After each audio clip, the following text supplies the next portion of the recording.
Affairs. Let us pray. Guide us, Lord, in all our doings with your gracious favor, and further to your continual help, that in all our works begun, continued, and ended in you, we may glorify your holy name, and by your mercy attain everlasting life, through Jesus Christ our Lord. Amen. Almighty God, our Heavenly Father, send forth, we beseech thee, upon thy servants who bear office in this country, the spirit of charity and justice, that they may in all things walk before thee with steadfast purpose and a single heart, and faithfully serve in their several offices, through Jesus Christ our Lord. Amen. Most gracious God, author of all good things, we humbly beseech thee for the Parliament of Barbados, especially the Senate at this time assembled, that thou wouldest be pleased to direct and prosper all their counsels to the advancement of thy glory, the good of thy church, and the safety, honor, and welfare of our people. All this we ask in the name of Jesus Christ, our most blessed Lord and Savior. Amen.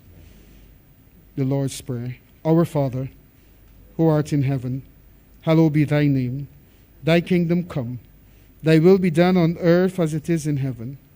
Give us this day our daily bread, and forgive us our trespasses, as we forgive them that trespass against us. And lead us not into temptation, but deliver us from evil. For thine is the kingdom, the power, and the glory, forever and ever. Amen. And may the grace of our Lord Jesus Christ, and the love of God, and the fellowship of the Holy Spirit be with us all now and forever. Amen.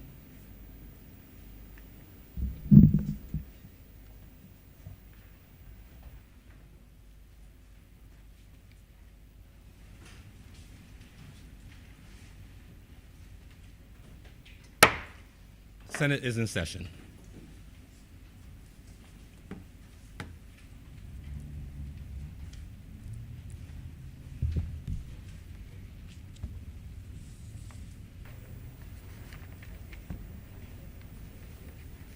Messages from Her Excellency the Governor General. Announcements by Your Honor the President.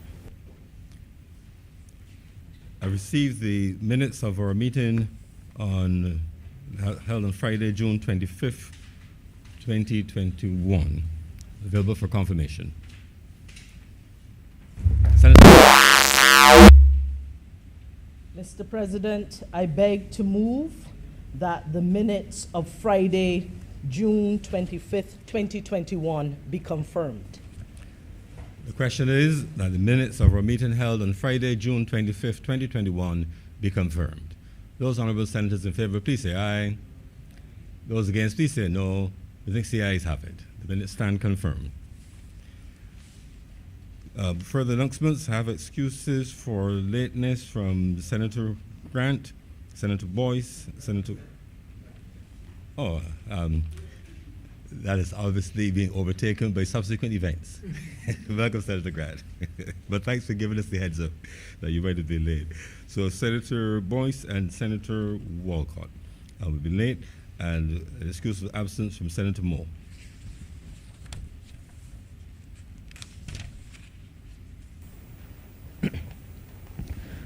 Presentation of petitions, presentation of papers, reports from select committees, questions to ministers, requests for leave to move the adjournment of the Senate on matters of urgent public importance, statements by ministers or parliamentary secretaries, personal explanations, motions relating to the business or sittings of the Senate moved by a minister. Senator McConney. Mr. President, I beg to move the suspension of Standing Order 45-2 to enable this Honourable Chamber to deal with the bills, number of bills on the order paper in all of their stages. The question is that Standing Order 45-2 be suspended for the remainder of today's sitting. Those honourable senators in favour, please say aye. Those against, please say no. Methinks the ayes have it. Standing order stands so suspended. Introduction of bills.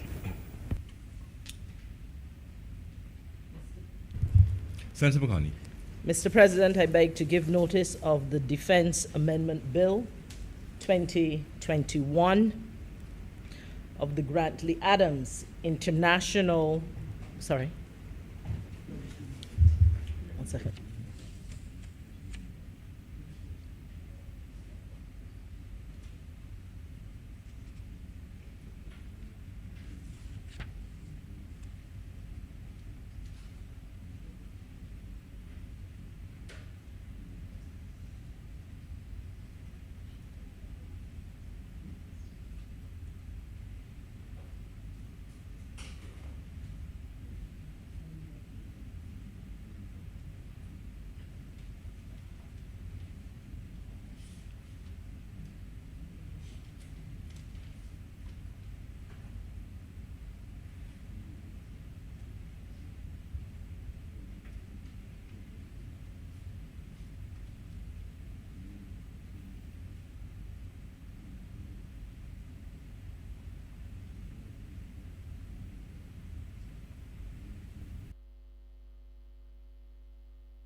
Thank you for your indulgence, Mr. President.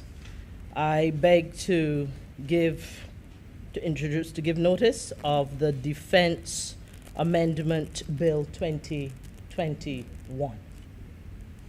Thank you. Good.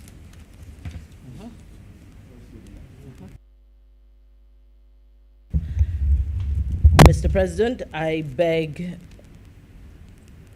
to move the first reading of the Defense Amendment Bill 2021, and also the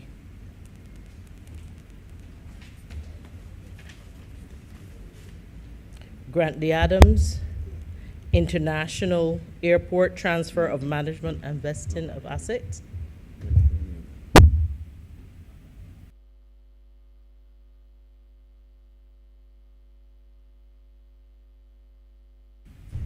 Thank you for your indulgence, Mr. President, as well as the first reading of the Control of Inefficient Lighting Bill 2021 of the Needham's Point Holdings Limited Exchange and Issue of Bonds Bill 2021 and of the Remote Employment Amendment Bill 2021. The question is that the bill so mentioned be read a first time. Those honourable senators in favour, please say aye. Aye. Those against, please say no. Methinks the ayes have it.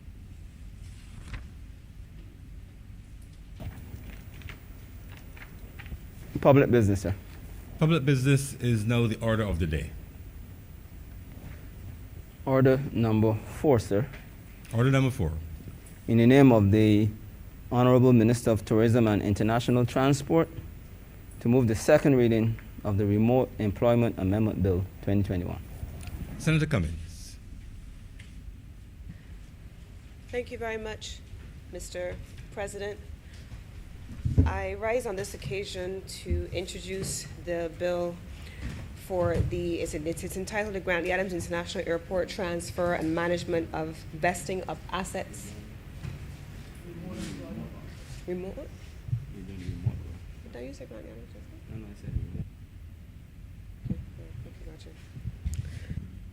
Thank you, Mr. President. I rise on this occasion to introduce the bill on the Remote Employment Bill, which allows for an extension of the existing legislation governing what we anecdotally call the welcome stamp administration and regulatory arrangements that have been in place since last year, July. Mr. President, the legislation entitled Remote Employment Act 2020-2023 allows on this occasion for the welcome stamp to be renewed, the fees to be paid, and for the renewal of the stamp itself for those persons who have been here for the last year. Mr. President, it is no secret to any of us in this honorable place that globally Barbados was very much among the first movers to introduce this item of legislation, but more importantly, to introduce this new product into the market.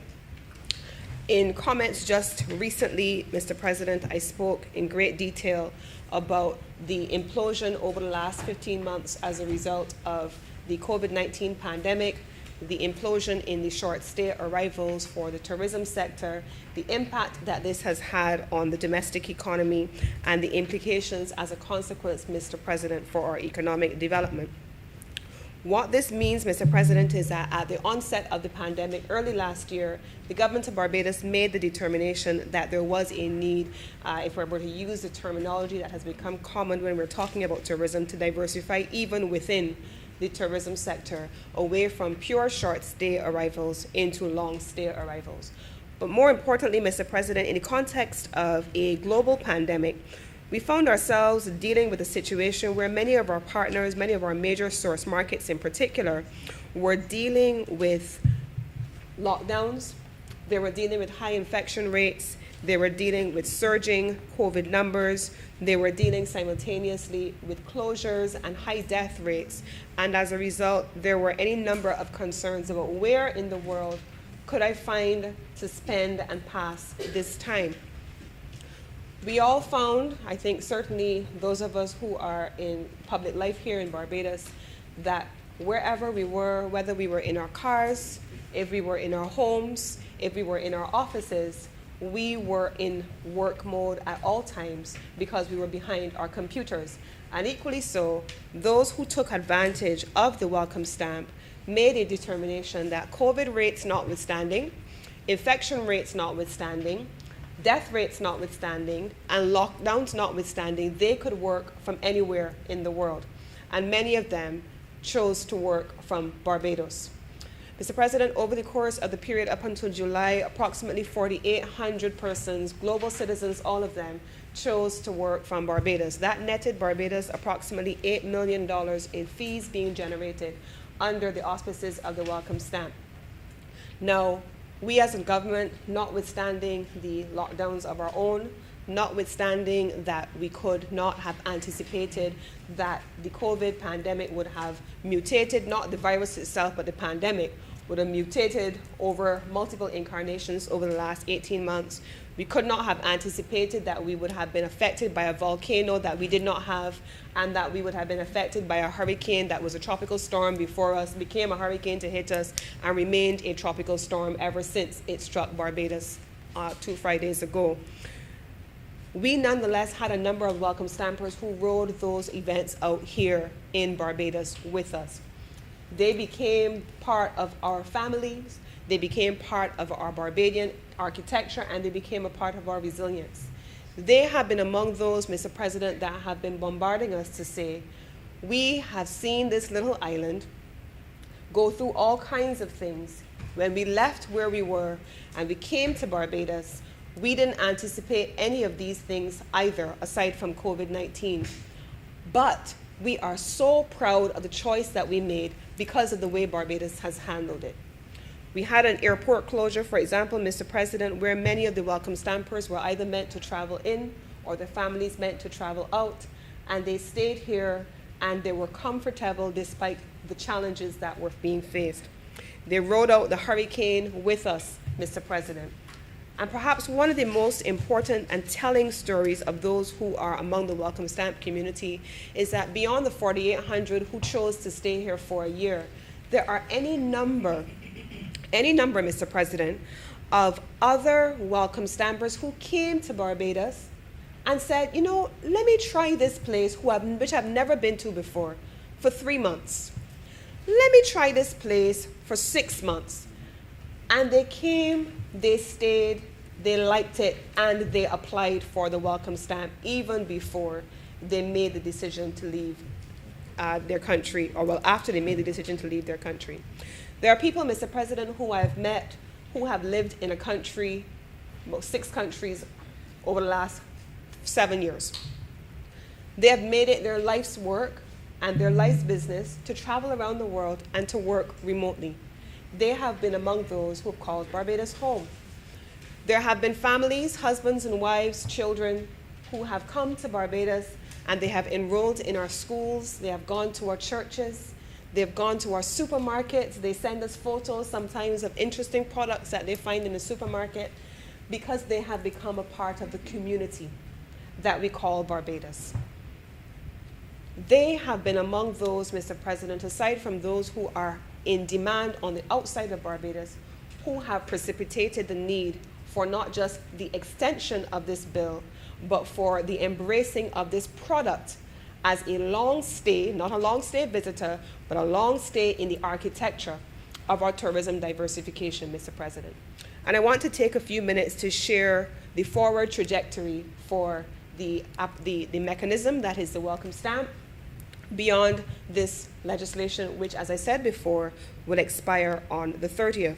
Mr. President, I start by saying that the welcome stampers who are here, they have their own community. They have their own Facebook groups, their own social media groups. They share information on where to find everything. They probably know Barbados better than I do. Sometimes when I sit with them or I have lunch with them or dinner with them and I hear their stories, I see parts of Barbados that I didn't know about, but they have been able to discover. They describe places that I never knew existed, Mr. President, but they have been immersed in Barbados. And many of them, Mr. President, have asked us to ensure that despite a pandemic continuing and surges and lockdowns, that despite having to deal with ash outside of their homes and restrictions sometimes on their movement, and despite living through a hurricane here with us, they want to extend their stay here in Barbados beyond this first year.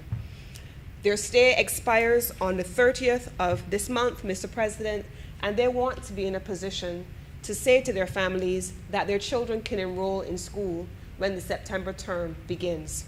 They want to be able to have their leases on their houses extended for an additional year because the legislation has facilitated that. And so when we talk, Mr. President, about these people who have come, seen, stayed, and are embracing us, Mr. President, I think the question has to be asked first and foremost, is this an opportunity for us to go even further with the welcome stamp? And certainly from the Ministry of Tourism's perspective and from my own perspective as Minister with responsibility for tourism, it absolutely is. Mr. President, I am reading a book now. It's called Play Bigger. And I'm fascinated by it because it's talking about companies that had first mover advantages, started out with new products or new services, hit the market, did well, but didn't continuously innovate or continuously transform, and so they were taken over by those that came behind them. And so the welcome stamp is a perfect example of one of those things that became the first mover advantage, but has to continuously be innovated in order to ensure that we can play bigger. That we can play bigger in more markets, that we can play bigger and claim a larger share of those markets, that we can attract more people to this market. But here's what is most important, Mr. President. We spend a lot of time talking about the spend for tourism. And so, Mr. President, on an individual basis, we may typically have a visitor who may spend $150 to $250 a day. Some on the higher end may spend $300 a day, USD. But here it is, we have a welcome stamper on a long stay visa who is renting a home on average between $1,500 to $3,000 USD monthly. In some instances, even much higher, because the minimum threshold for them to be able to sustain themselves, Mr. President, is $100,000 a year. You have welcome stampers that I've met, Mr. President, who have decided that they're purchasing real estate in Barbados. I know many of them who have purchased homes in places like Royal Westmoreland, Apes Hill, and in the premier districts in Barbados at the highest end of the real estate market. And so we have translated what would have been a short stay visitor, Mr. President, from $150 to the $300 a day that I mentioned, to someone who is investing millions in Barbados in a single transaction. We have persons whose children are going to schools, who are paying school fees here in Barbados because they're on a welcome stamp. They're renting cars or they're purchasing cars. I have met people, Mr. President, who say, well, with the disruption in travel, we can't exactly travel to shop. So I found a dressmaker. So it's not just on the highest end of the scale, Mr. President. We're talking about ordinary people being able to make money on the basis of long-stay visitors here in this country. Dressmakers, I saw one of the ladies, she's visiting from, she's Canadian, but she's originally from Spain. She was wearing a really nice dress. I saw her the other day, and I said, that's a really nice dress. She said, that's the dressmaker I told you about. I found her, and she made this for me. I found the fabric in Bridgetown, and she made this dress for me. At every level of our economy, at every income class, Mr. President, high and low, people are benefiting from this welcome stamp. Taxi drivers are benefiting. Airbnb owners are benefiting. I met another family, Mr. President, who said the wife, the husband, their 2 children were here, but their mothers were also coming with their siblings for Christmas. So a long-stay visitor translates into multiple short-stay visitors because their families are coming to visit them, because they're hearing about these experiences in this place called Barbados. So, Mr. President, this is an important body of legislation, but it is an important mechanism to allow for the transitioning of long-stay visitation to Barbados. So if I can spend my remaining few moments talking about how we are proposing to innovate, Mr. President, I will share the following. Through the Barbados Tourism Marketing, Inc., we currently have a dedicated call center, which is meant to set up a one-stop shop akin to what you may have for investment, and a welcome stamp visitor 24 hours a day can make contact with us through the call center. They can make contact with us online, and there are these robot things that you can talk to online. I may have called it incorrectly, Mr. President, but the more techie among us would know better than I do. But they can interact online with our officials. We will show you, we take you all the way through from interest to booking to arrival and then afterwards, because the afterwards is perhaps the most important part of it. We are Barbadians, and sometimes navigating our way through the system becomes very challenging because we don't quite know where everything is put down. So sometimes, especially for a visitor, it's really important for us to guide them through the processes in Barbados. Where do you rent a car? How do you file for your child to go to school? What are the options that are available for you for schooling, public or private? What about rental options? Where should you live? What are the prices? What should be a lease, a standard lease arrangement, and what are your rights as a tenant? Those are some of the things that we are assisting with. But we're also assisting with challenges when they present themselves. Mr. President, I wouldn't want to mislead this honorable chamber into thinking that everything is always rosy, because it isn't. Nothing is rosy, and in the absence of the leader of government business, it's not a perfect world. I use his language today. It is not a perfect world, and there must never be any notion that perfection exists anywhere. And so there are challenges from time to time. And when those challenges present themselves, we use the words of former Prime Minister, we face it and we fix it. And that is what we do in all instances. And so there have been instances where unfortunate things have happened and we've intervened. As a ministry, as an institution, as a government, and oftentimes me personally. We intervene where we see issues, we face them, and we fix them. Finally, Mr. President, we are seeing competition from those who see the benefits of a program like this and have wanted to introduce those programs. They have come and they've been price competitive. They have looked at how they can innovate and offer longer stays for lower cost, what additional add-ons they can put into the product. They've done all kinds of things, Mr. President, but Barbados will always only be Barbados. But we cannot rest on our laurels and be comfortable that because it is Barbados, people will come here. People have a choice, and people are making choices every day, so it is our responsibility, whether we are advertising, Mr. President, as we are in the major publications globally, including the Financial Times, as we target major businesses whose workforces remain at home, we are out into the markets. Whether we are advertising, Mr. President, in Travel Weekly and all the major travel publications and spending the resources that are scarce but important to ensure high returns on investment, we are out there, Mr. President. Whether we are collaborating with our overseas officers and directors in the UK, in New York, and in Canada, we are out there in the market. We've seen, Mr. President, that one of our airlines in particular has put on a dedicated flight, purely business class, for the purpose of ensuring that this particular segment, which typically wants to travel at a certain level, is facilitated to come to Barbados. It's not an easy fix, Mr. President, but we are committed to ensuring that this remains a part of the tourism diversification product. We're ensuring that whether you are staying in a hotel, in a villa, in a private home, that you are a part of the accommodation segment of Barbados.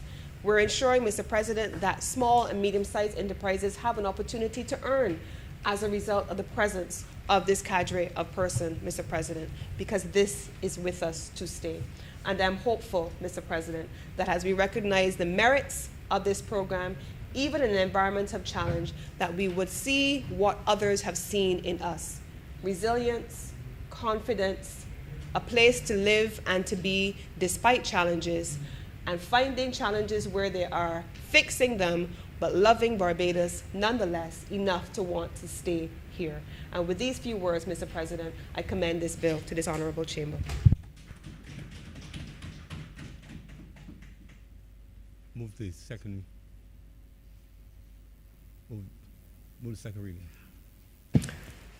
I beg to move at this time, Mr. President, that this bill now be read a second time. Thank you. Before we take Senator Franklin, I just want to acknowledge the presence of some young people who visited with us today.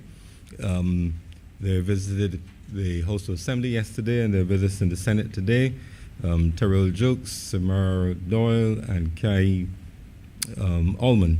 They are UWI students, I understand, and one is also is it Youth Commissioner for St. Thomas?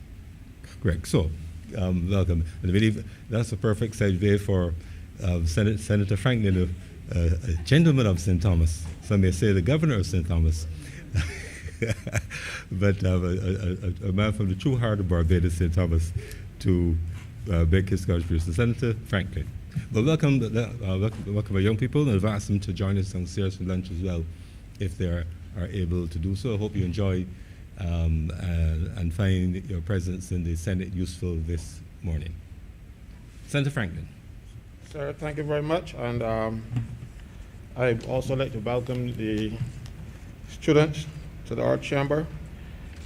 And I'm hopeful that more young people get involved in this process, because I'm not going to be here forever, and I would want to see some youngsters take my place and your place and all of our places as many times come, but we don't seem to be encouraging enough young people into political life. I don't know if they are skeptical about the examples that we set, but I'm hoping that we can get some young, bright people in here. Sometimes I think that bright people are sadly lacking in this place, so I'm hoping that we would, and the other place. So I'm hoping that we will have some young, bright people who pay an interest and do the country service, not self, country service by coming here and giving of their talents. And I welcome them, sir. Sir, I'm not going to delay the Senate very much in this matter, because I remember when this bill was first debated, I supported the measure.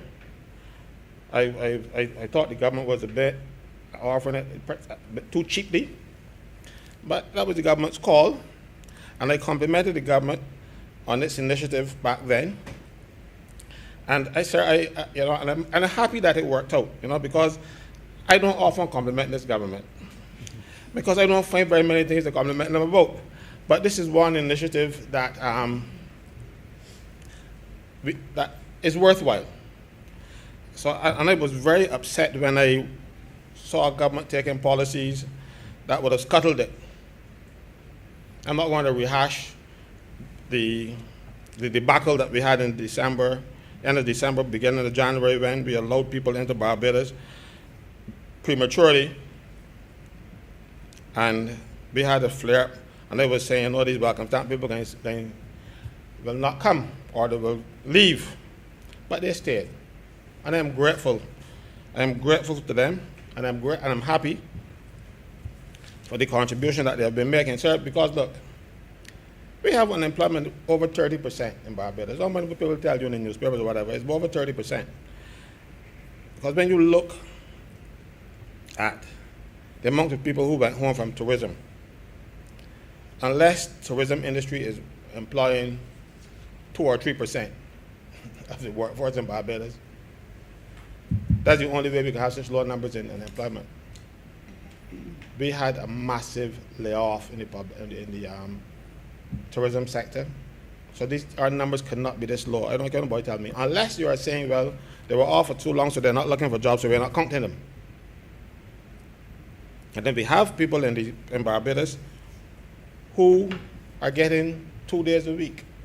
So even if it is not unemployment, it is underemployment. 2 days a week, 3 days a week. They're working for 20 hours, 24 hours, in an effort not to pay them severance pay. Because if you're working for less than half your week's wages, your normal week's wages, you can claim severance. And also claim unemployment benefits as well. So the employers have learned that they will give them 21 hours or 22 hours. But for people who are not making it on 40 hours, it's a bit difficult on 21.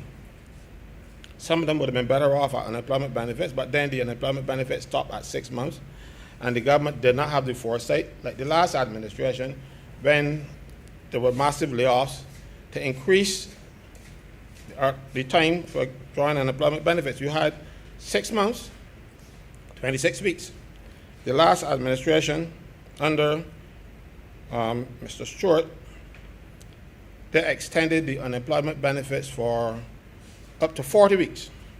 So I gave people a cushion. We have too many people in Barbados suffering. So if we didn't have this welcome stamp, we would have a lot more, because I know of people who have gotten jobs working in those homes. I don't know a lot of them, but I know about 3.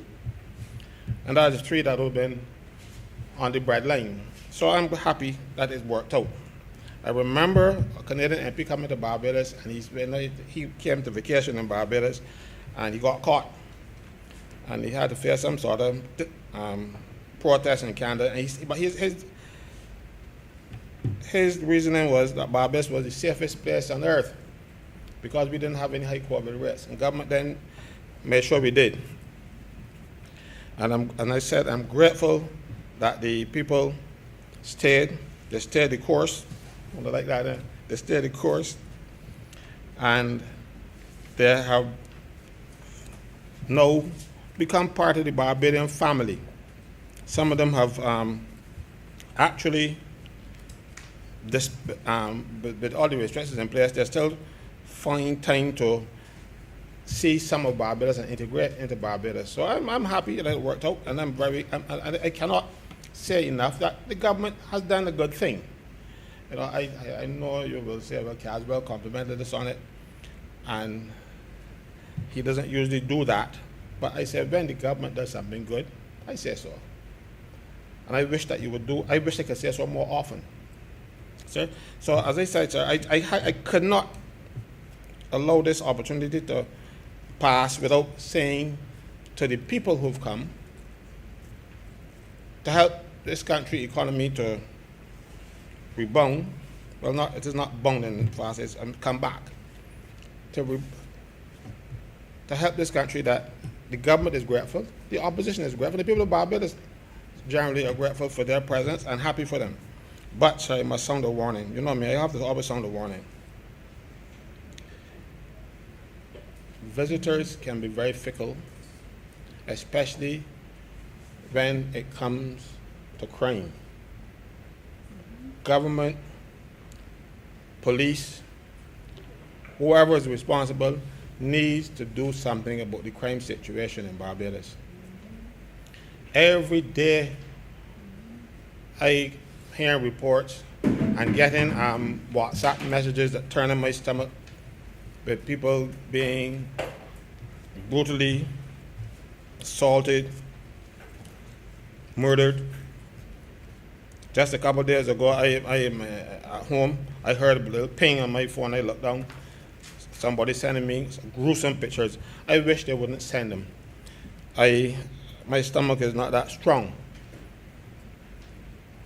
But, sir, that can have an effect on our tourism. It can have an effect on this welcome stamp.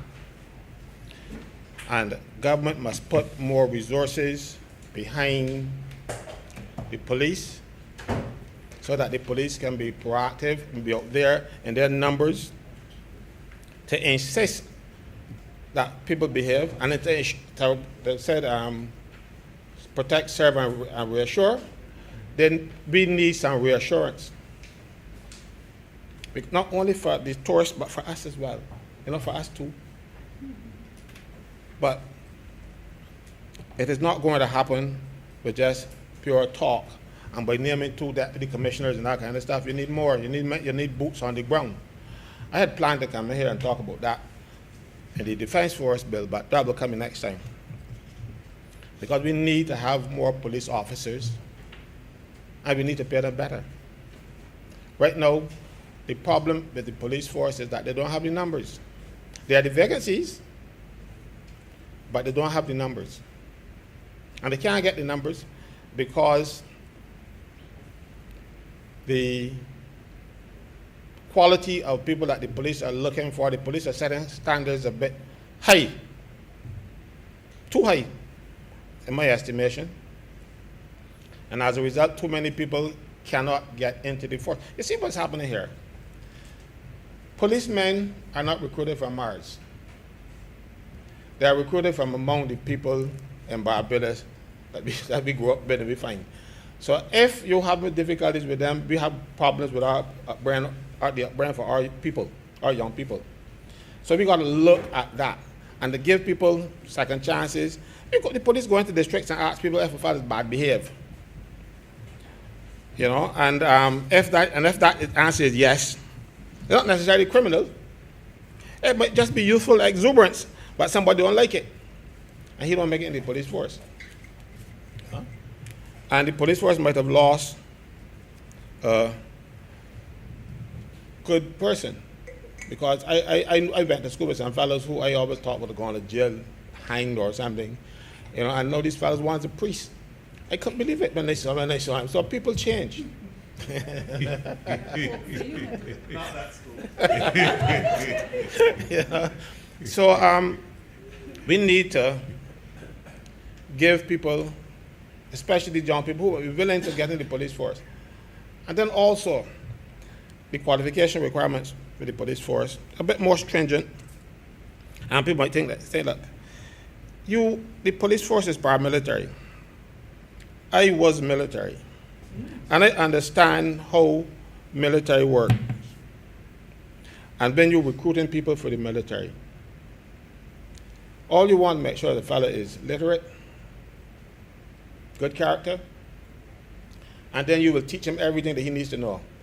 Slate blank, you can put what you need on that slate. But you don't need him with 10 O levels and 6 CXC or whatever you have these days. You need have a fellow that you can train. So I think the police need to review the qualification requirements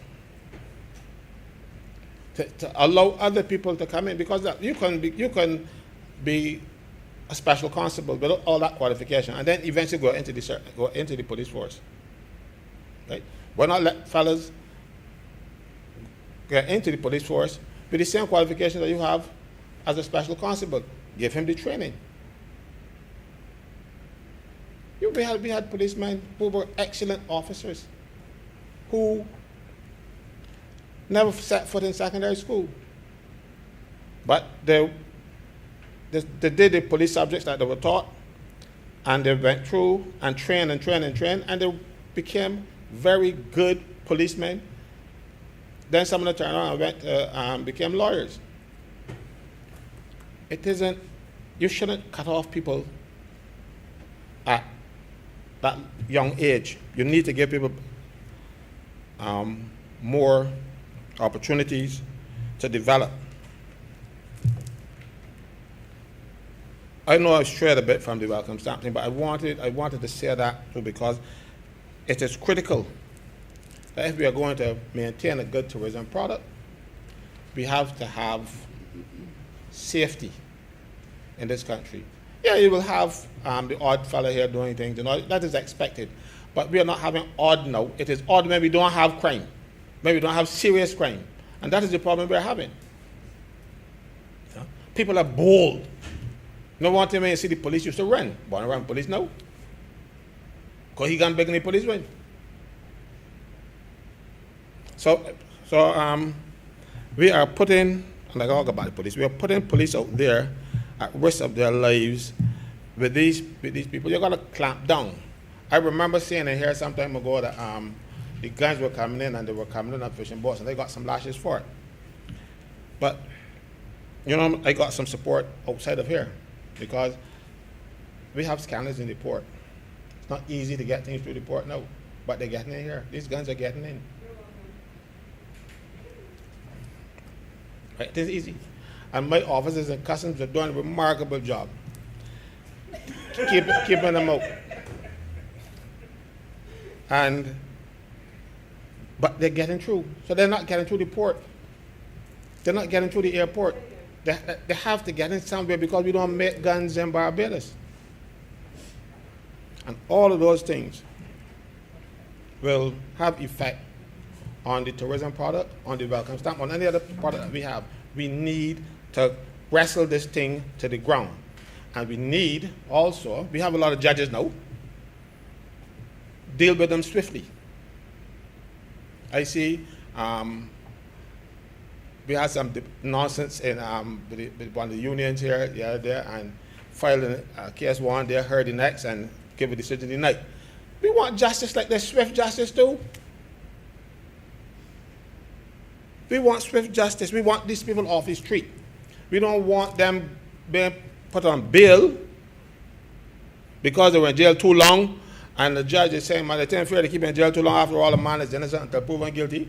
We need to get the system going where the crime and punishment are close together. Not 3-4 years down the road, because it loses that deterrent effect. When you punish a fellow 5 years, 6 years down the road for something he did when he was a little foolish boy, he ain't going to forget about it because he knew he did it and he's still facing the court. But it's not going to have that same effect on him or other people around him if we don't do it. So we have several things. We need to put more police boots on the ground. And I'm not talking about in the offices sitting down and answering the phone and that kind of stuff. Leave that for the clerical officers and stuff. We need policemen on the street. We don't have enough, and we need to put them on the street. There is no way, unless you're going to do like in Ireland. I went to Ireland a few years ago, and every time I turn a corner, I look around, I can see cameras. And one guy remarked to me, he said, Casper, why this remarkable? I've not seen the police around the place, I said, look, that's because, look there, the police are watching you. We need that too. We need that too. You don't have the police, you don't have the cameras. So, Mr.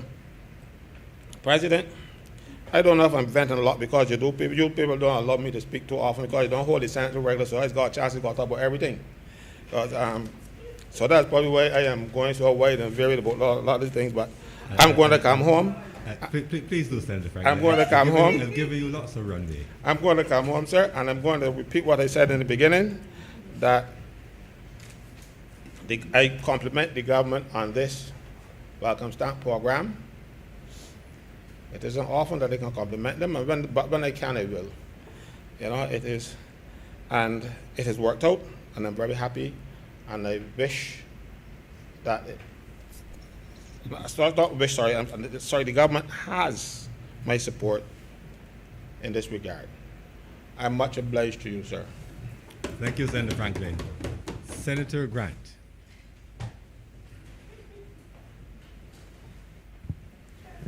Thank you, Mr.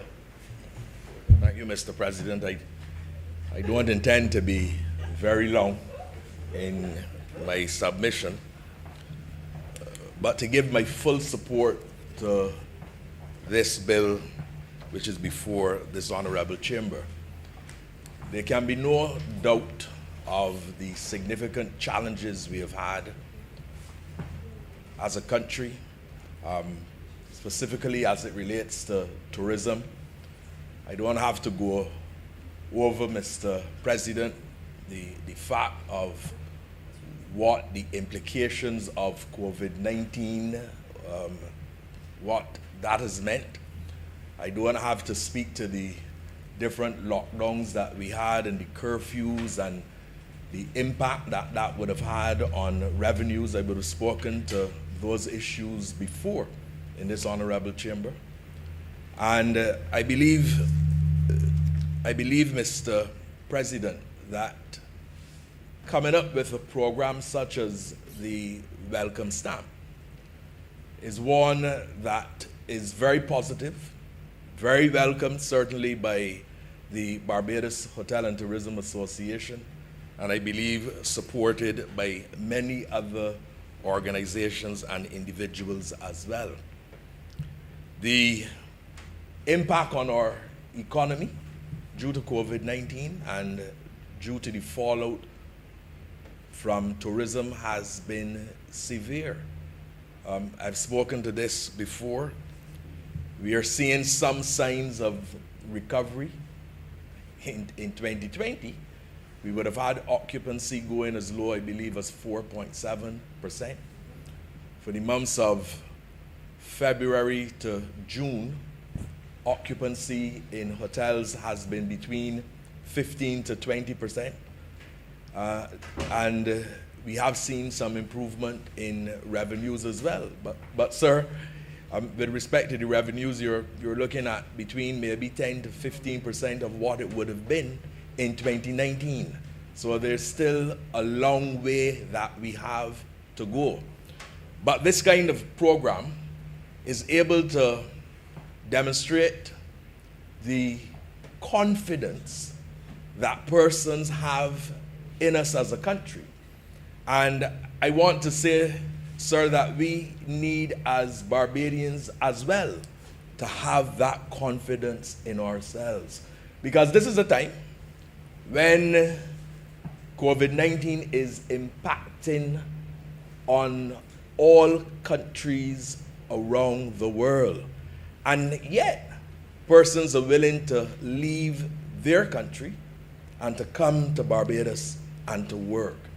And that says something about what we have. That says something about the manner in which we have managed this COVID-19 pandemic, and it says something about us as a people. I heard the Minister of Tourism make reference to the fact that the welcome stampers, as we refer to them now, that they're able to traverse Barbados and go to many different places that some of us as Barbadians don't even know about. And that brings us to the realization that we do have a product diversity and a product offering that we do have to probably look at to better package for the visitors when they come. But there's no doubt that we have a diversity in product offering here, and that persons want to come and enjoy the genuine, authentic offerings that Barbados has. And of course, our people are known to be very warm and friendly. We have a high repeat factor. I believe it's the highest in the Caribbean, a repeat factor of around 40%. And that, to a large measure, is due to the fact that Barbadians are known as very warm and friendly people. So I support this piece of legislation. It has certainly been positive for many of our members, BHTA members, the hotels, villas in particular, guest houses and apartments. And the reality is, without this program, some of that business just would not have been there. But there's another component as well, and Minister Cummins did indicate that these persons are here for a long period. And what we have also observed is that some of them are investing in Barbados. Some of them are purchasing and looking to purchase property here. And you know, there are many people who come to Barbados and fall in love with our country. And I believe if you went online to look at what is being said about the welcome stamp, one of the first things you will see is that persons are encouraged to come and work from paradise. And we have a lot to be proud of as Barbadians. And as I say that, sir, I remember the Calypso by Ronnie D. It's a paradise, this country that we live in. The president would not allow me to sing in the Senate chamber. But the point that was being made in that song is that we have a lot to be thankful for. And I heard, sir, Ronnie D speaking to that as he spoke about that Sunday program that we have, My Community, and how he came about in developing that song while he was traveling overseas and recognizing all of the good and positive things that we have. So sometimes, yes, we are a little hard on ourselves, but I'm encouraging us to recognize how very thankful we can be for what we have and to be confident in ourselves. Mr. President, I heard some remarks made in relation to the number of persons employed in the industry. I want to remind Senator Franklin that there is, of course, he always listens. He leaves the chamber. That's one of the funny things that I always observe, sir.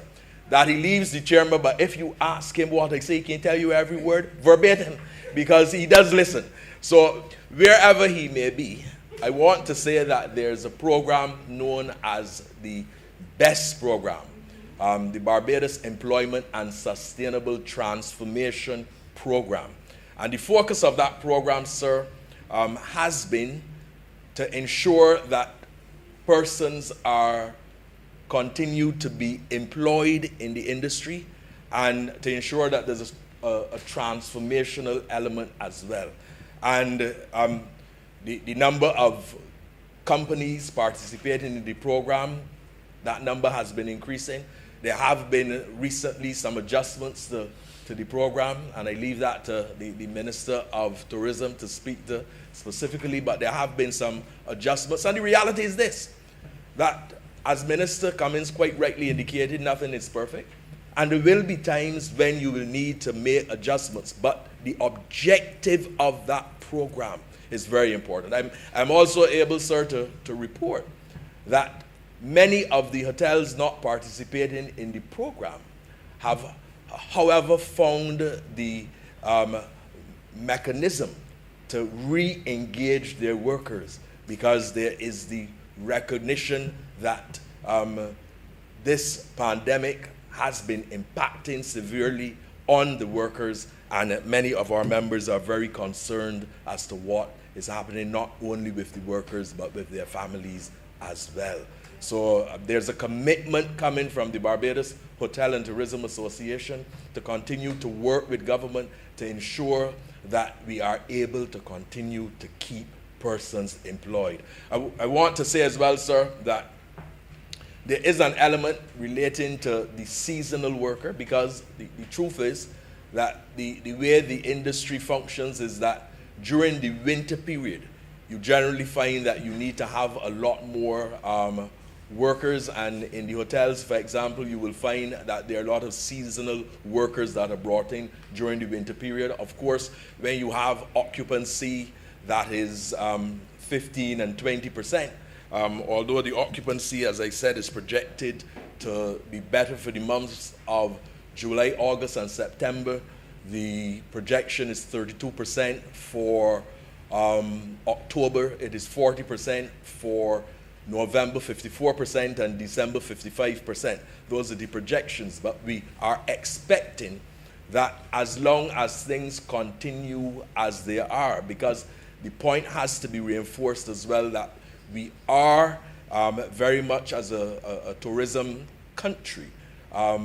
We are impacted by what is happening in our source markets, and we continue to observe what is happening, taking note, because if there's any further lockdown or any further measures taken to restrict travel in the source markets, that will have a significant impact on us. But we are seeing some measure of recovery.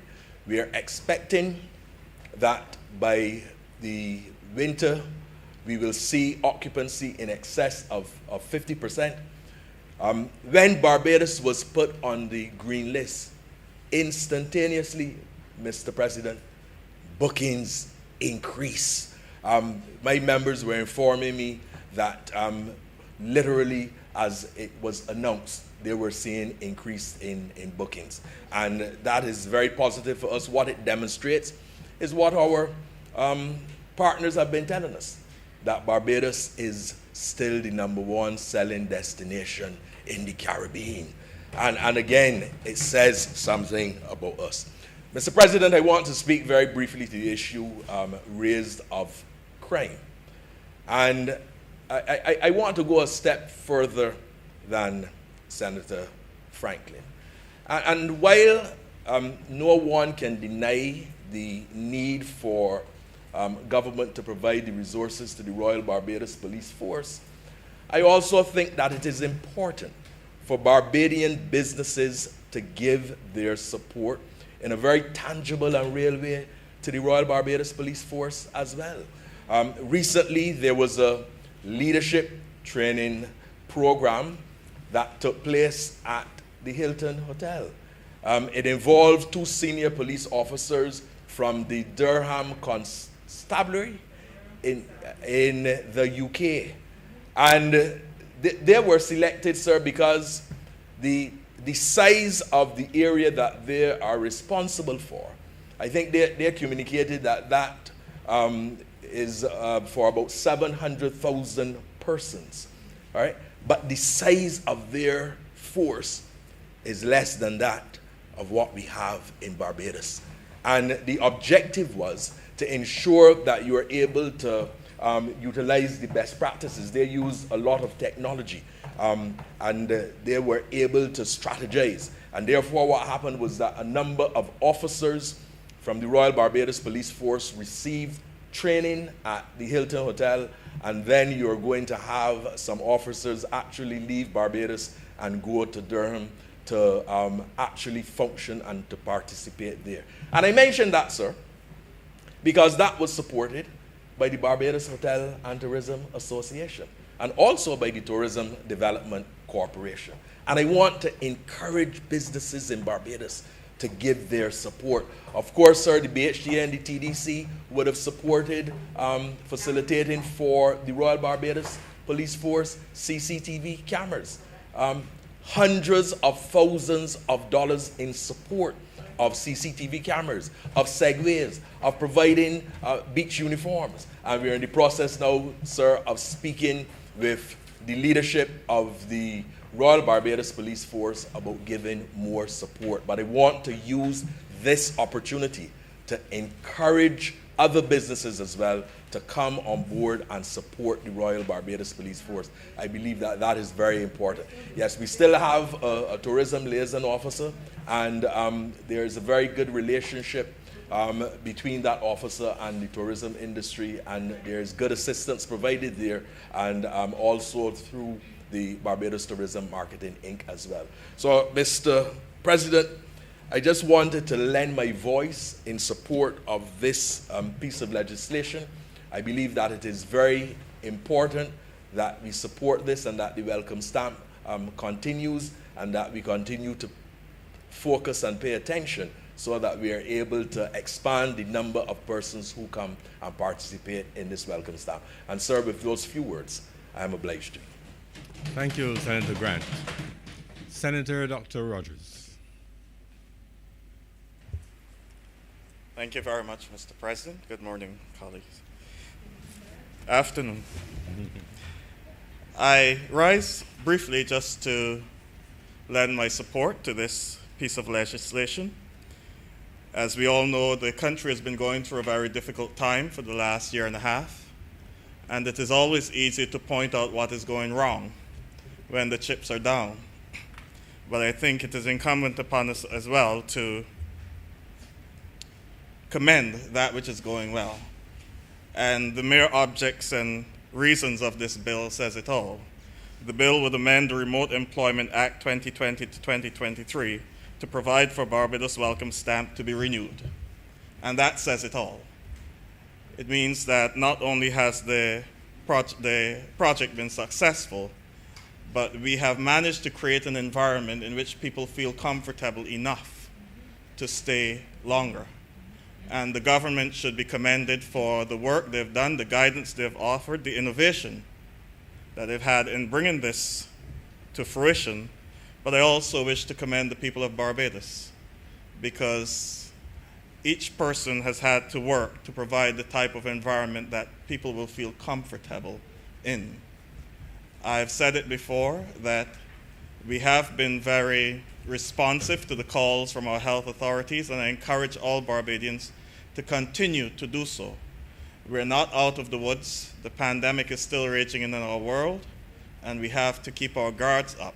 But in doing so, we provide the type of environment that people will feel comfortable being in once we continue to follow the protocols. I wish to thank Senator Grant for the statistics that he would have offered in his speech not long ago. And it says that we continue to thrive and continue to do the best we can in this environment to make Barbados the best it can possibly be. But I also wish to pick up on the area that Senator Franklin would have mentioned, the challenge of crime, to impress upon especially the younger people in Barbados that in order for us to continue to be successful, each one of us has to play our part. And during the time we were last here, in the interim, we had the emergence of what became sensational, the Trojan rhythm, coming up in our community. And one may recall that the last time I spoke here on the liquor license bill, I cautioned our entertainers that remember your role models in our society, and people listen to you. That's why I quote a lot of calypso in here. It's not just because I like calypso, but because I believe that our entertainers and our poets and so on speak to us as well. And I wish for them to recognize that once you have set yourself up to engage in something for public consumption, everything you say can have a positive or negative reaction. What bothered me about the Trojan rhythm, sir, was not so much what the lyrics that were said. That's normal for dance hall. But what bothered me more were the excuses that were offered. And I want our entertainers to understand that those excuses are not acceptable. Do not come and tell me you're sorry for something you did a year and a half ago, and I would have rather you done it now. If you did it a year and a half ago, that was before we went into lockdown and we were having serious crime in this country. We had just come off a year where we had a record number of murders in Barbados. And as I spoke in I think it was February of 2020, the number of murders we had at the time was trending to where we were in 2019. So don't tell me you did it a year and a half ago. Accept that it was wrong. It was not the best thing to have done at the point in time where our country was at. And let us move on. We love you. We love your music. We support you. But also recognize that you are part of a broader society. And everything you do can have a reaction. You may not do the things that you sing about in the songs because that's not your nature. But there are people out there who listen to you and feed on every word that you present. And they may be led to do exactly what you're saying in the songs. So I just thought I'd put that on record here as we're discussing this bill, because this is a positive thing that has come out of COVID for us. We have managed to create the type of environment to encourage people to stay here and even invest here, as we've heard, that this is a place that I would want to be. It means that each one of us now has to play our part, and that involves the entertainers as well. As I said, I love my crop over. I love calypso. I love a little bit of dance hall when I can understand the lyrics. Not as much as Senator Cummings, but because I love my culture. But I also expect us to be responsible, as I'm sure they would expect me to be responsible in whatever position I have in the society. Let us work together and play our roles to make this society the best it can possibly be. So once again, I wish to congratulate the government on this innovative piece of legislation in terms of first bringing the remote employment bill, and now we've gotten to this point where we're amending it for renewal, and that means that something positive is happening in the country. I also want to commend Barbadians in general for creating the type of environment that will encourage people to stay here and invest here. With those few words, I thank you very much, sir. Thank you, Senator Dr. Rogers. Your speakers, Senator Cummings.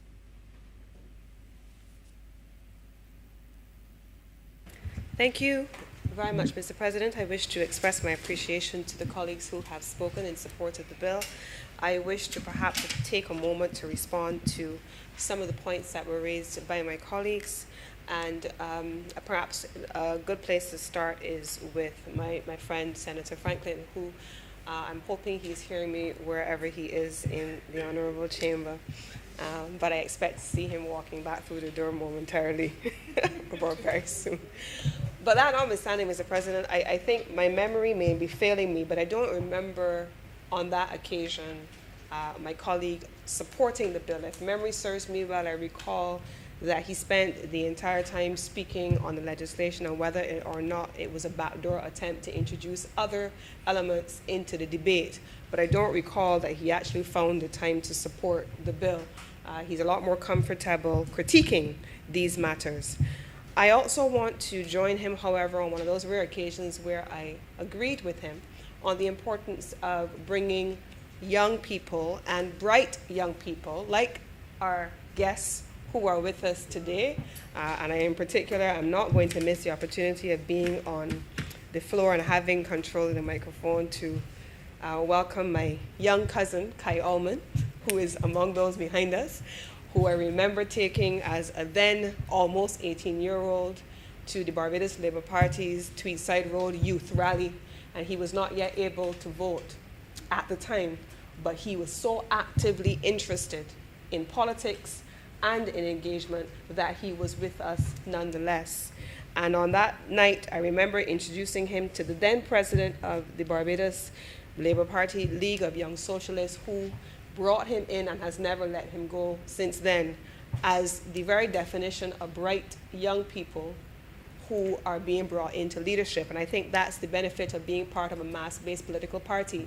And I understand why Senator Franklin may have that difficulty with understanding where the number of persons coming into politics may be coming from. But I'm told by my colleagues that the League of Young Socialists has a registered count of over 2,500 young people. They have just recently started a UWI chapter of the League of Young Socialists, and they're just under 50 bright young people who have already signed up for that. And I wish to give the assurance that certainly as a political party and as a political movement, the League of Young Socialists is ensuring that the future of Barbados under this Barbados Labour Party and future Barbados Labour Party administrations is in solid hands. Now, Mr. President, I want to just raise two further issues that were raised by the colleagues. I wish to endorse the comments made by Senator Rogers, specifically on crime. And I would perhaps go a little further, and I know that my comments may not always be agreed on by everyone, but I think Senator Rogers raises this point. There is a role to be played by government, Mr. President. There is a responsibility that we all have to keep people safe, whether it is for the purpose of quarantine, for the purpose of border entry requirements, or it is on the issue of crime. But there is an individual responsibility, Mr. President, that I want to introduce into this conversation that we have been having as a nation. It is not the government who raises our children in our homes. It is not the government who is there in our communities guiding the compass of what is right versus wrong. We as parents, I am the mother of a 21, almost 22-year-old. It is not the state's responsibility to raise my daughter. It is mine, Mr. President. And whether she is a gift or a menace to society, that is my individual responsibility, Mr. President. And I want us to start to take some responsibility for our role in ensuring that crime at the end of what comes out of our homes, is diminished. Mr. President, we have a responsibility for that. Mr. President, the government did not bring COVID across the borders. The government has had the most restricted COVID border protocols in the region. Ask me how I know, Mr. President. I know this because it is my job to know. I know this, Mr. President, because I've taken the time with my team to preview every single entry protocol across this region from the time we started until now. I can tell you what every single country's entry protocol in this region is, Mr. President. There is no other country in the region, Mr. President, that has a minimum of 3 days prior to arrival and testing with a negative test. All other countries in the region average between 5 to 7 days prior to arrival. Barbados has the shortest time prior to arrival. There is no other country in the region, Mr. President, even in an era of vaccinations, that has a post-arrival test, Mr. President. Barbados is the only country with a post-arrival test. And you know what else, Mr. President? And I said it yesterday in my State of the Industry address to the media. It has cost us visitors. There are travelers who want to be able to move around the world, who are dealing with pent-up demand. They're choosing to go elsewhere in the region, Mr. President. Do you know why? Because Barbados is being seen as too restrictive. So at the government level, we have done our jobs of ensuring that our protocols are in place to keep people safe. But here again comes that individual responsibility. If I am a Barbadian, and my relative is coming home, do not go to the airport to collect that bag or that package from the person before they get into the bus to go to their quarantine hotel. That is taking personal responsibility. Mr. President, if I am a Barbadian, it is not for me to go to the hotel. By definition, you're in quarantine. What are you doing at the people's hotels? Harassing the security to go and take food of your preference for your relatives. We have to take some responsibility too, Mr. President. We have to start wearing our masks. We have to be sanitizing and cleansing our hands. And we have to start listening to the authorities who actually studied this, who are researching this, and who have made decisions on the basis of empirical analysis, who tell us that the vaccines are safe, and to stop listening to the second pandemic that is the Facebook and social media pandemic of misinformation. We have to take some personal responsibility, Mr. President. So it is not the government this or the government that to do everything for us. We have to do some things to protect ourselves. There is no government in my space right now telling me, Lisa, go and wash your hands. There's nobody in my car when I am traveling with somebody else who tells me, Lisa, don't put on your mask, is all right. And then a couple days later, we have a problem. Mr. President, I say in my capacity as Minister of Tourism as well, and I've said it before and I say it again, without hesitation. If we are asking visitors, actually let me go back for a moment.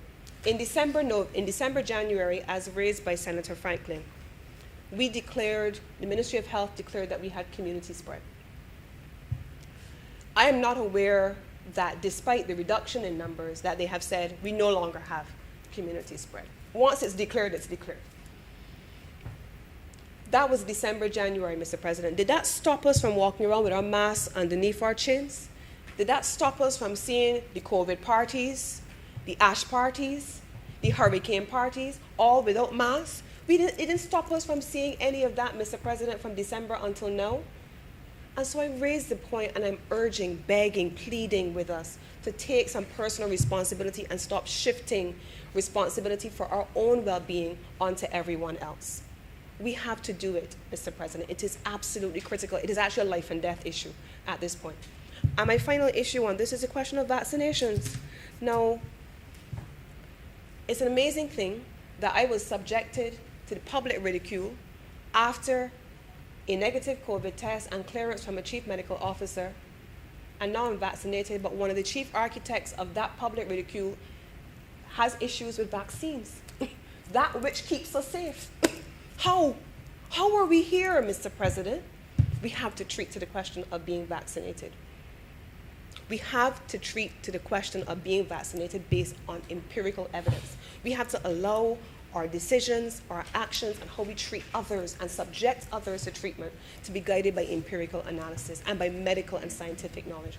The same applies to crime, Mr. President. I don't know, Senator Grant spoke in his great presentation on the support being provided by the BHTA and the tourism development, the team led currently presently by former Martin Ince and Mark Thompson and the colleagues there in the TDA.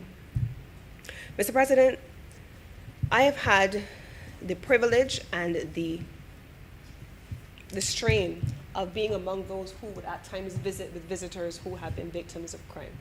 And I want to share a story in response to that, Mr. President. I agree with all that has been said about bringing crime under control for Barbados, not specifically for visitors, but for Barbados, because we all must feel safe. I raised the point, I agree also with the points being raised by Senator Rogers. But I had the privilege, if you want to call it that, of visiting with a visitor who had been a victim of crime. Not many of them. When it happens, they're not a lot, but when it happens, I tend to do it myself. And I remember this one gentleman saying to me, he was affected by the incident that took place in St. Lawrence Gap several months ago. And I said to him, Mr. President, what can we do to help you? What do you need? His answer to me was the following: renew my welcome stamp. That's all I want from Barbados. That, Mr. President, was what he told me, because despite being a victim of crime, his response to me was, I come from a much larger country than Barbados, and what happened to me could have happened to me at home or anywhere else in the world. He said, but what has distinguished Barbados is the level of humanity that I have seen from our people, the way in which everybody has rallied, the way in which random people come up to me to say, we're so sorry this happened to you. This is not normal for Barbados. And he said to me, I just want y'all to renew my welcome stamp. Richard, I hope you're hearing this today. The welcome stamp is being renewed. We have the support of our colleagues, and I want to encourage all of us to continue to take collective and personal responsibility for our well-being, for our nation, for our community, and for our tourism sector, Mr. President, because all of them must go together. And with those few words, I'm obliged and I wish to beg that this bill be read a third time. A second time. Thank you, Senator Cummins. The question is that this bill be read a second time. Those honourable senators in favour, please say aye. Those against, please say no. The thinks the ayes have it. Mr. President, I beg to move that the Senate now be dissolved into committee, and Your Honour do now leave the chair. The question is that I do now leave the chair, and the Honourable Senate resolve itself into committee for further consideration of this bill. Those honourable senators in favour, please say aye. Those against, please say no. The next the ayes have it. Senate is now in committee.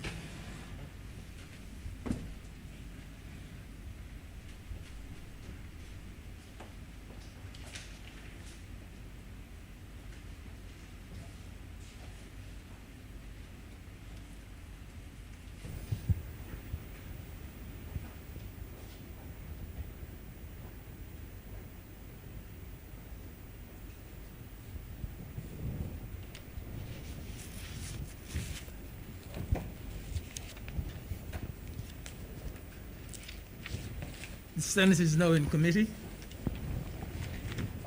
Clause 1. Mr. Chairman, I beg to move that Clause 1 do no stand part. The question is that Clause 1 stand part. Honourable senators in favour, please say aye. Those against, please say no. Methinks the ayes have it. Clause 2. Mr. President, I beg to move that Clause 2 stand part. The question is that Clause 2 stand part. Honourable senators in favour, please say aye. Those against, please say no. Methinks the ayes have it. Clause 3. Mr. Chair, I beg to move that Clause 3 do stand part. The question is that Clause 3 stand part. Honourable senators in favour, please say aye. Those against, please say no. Methinks the ayes have it. Clause 4. Mr. Chair, I beg to move that Clause 4 stand part. The question is that Clause 4 stand part. Honourable senators in favour, please say aye. Those against, please say no. Methinks the ayes have it. Clause 5. I beg to move, Mr. Chair, that Clause 5 stand part. The question is that Clause 5 stand part. Honourable senators in favour, please say aye. Those against, please say no. Methinks the ayes have it. Clause 6. Mr. Chair, I beg to move that Clause 6 stand part. The question is that Clause 6 stand part. Honourable senators in favour, please say aye. Those against, please say no. Methinks the ayes have it. Schedule. Mr. Chair, I beg to move that the schedule be the schedule to the bill. The question is that the schedule be the schedule to the bill. Honourable senators in favour, please say aye. Those against, please say no. Methinks the ayes have it. Mr. Chairman, I beg to move that Your Honour do no report to His Honour the Chair that the passing of one bill in committee. The question is that I do now report to His Honour the President the passing of one bill in committee. Honourable senators in favour, please say aye. Those against, please say no. Methinks the ayes have it.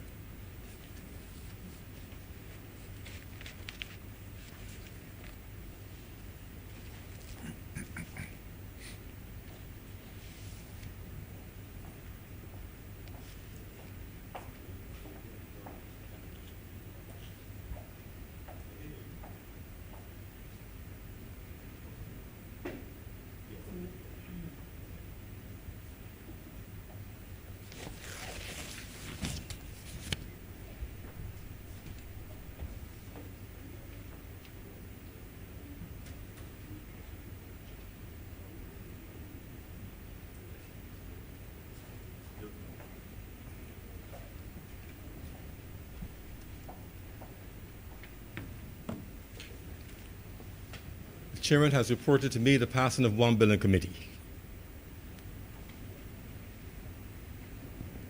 Third time. Senator Cummins. Mr. President, I beg to move that this bill do not pass. And Third time. A third time, I'm sorry. The question is that this bill be now read a third time. Those honourable senators in favour, please say aye. Those against, please say no. Methinks the ayes have it. Mr. President, I beg to move that this bill, the Remote Employment Act 2020-23, do now pass and be cited as the Remote Employment Act 2020-2023. The question is that this bill be now pass and be so cited. Those honourable senators in favour, please say. Sorry, just a second, Mr. Clerk. The bill is new. Yeah, okay. Don't be an amendment bill. The bill. So amended. Okay.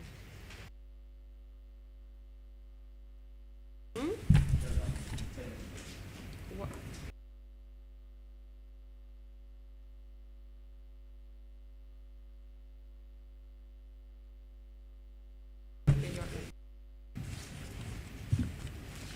Mr. President, my apologies that this act now be cited as the Remote Employment Amendment Act 2021, further to the original act of 2020 to 2023. Thanks, Senator Cummins. The question is that this bill do not pass and be cited as the Remote Employment Amendment Act 2021. Those honourable senators in favour, please say aye. Those against, please say no. Methinks the ayes have it. The bill is now passed and so cited. Number 1.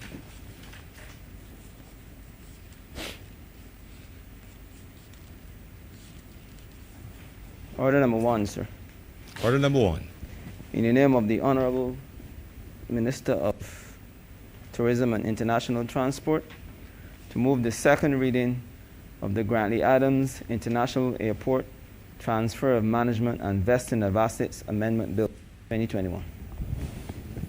Senator Cummins.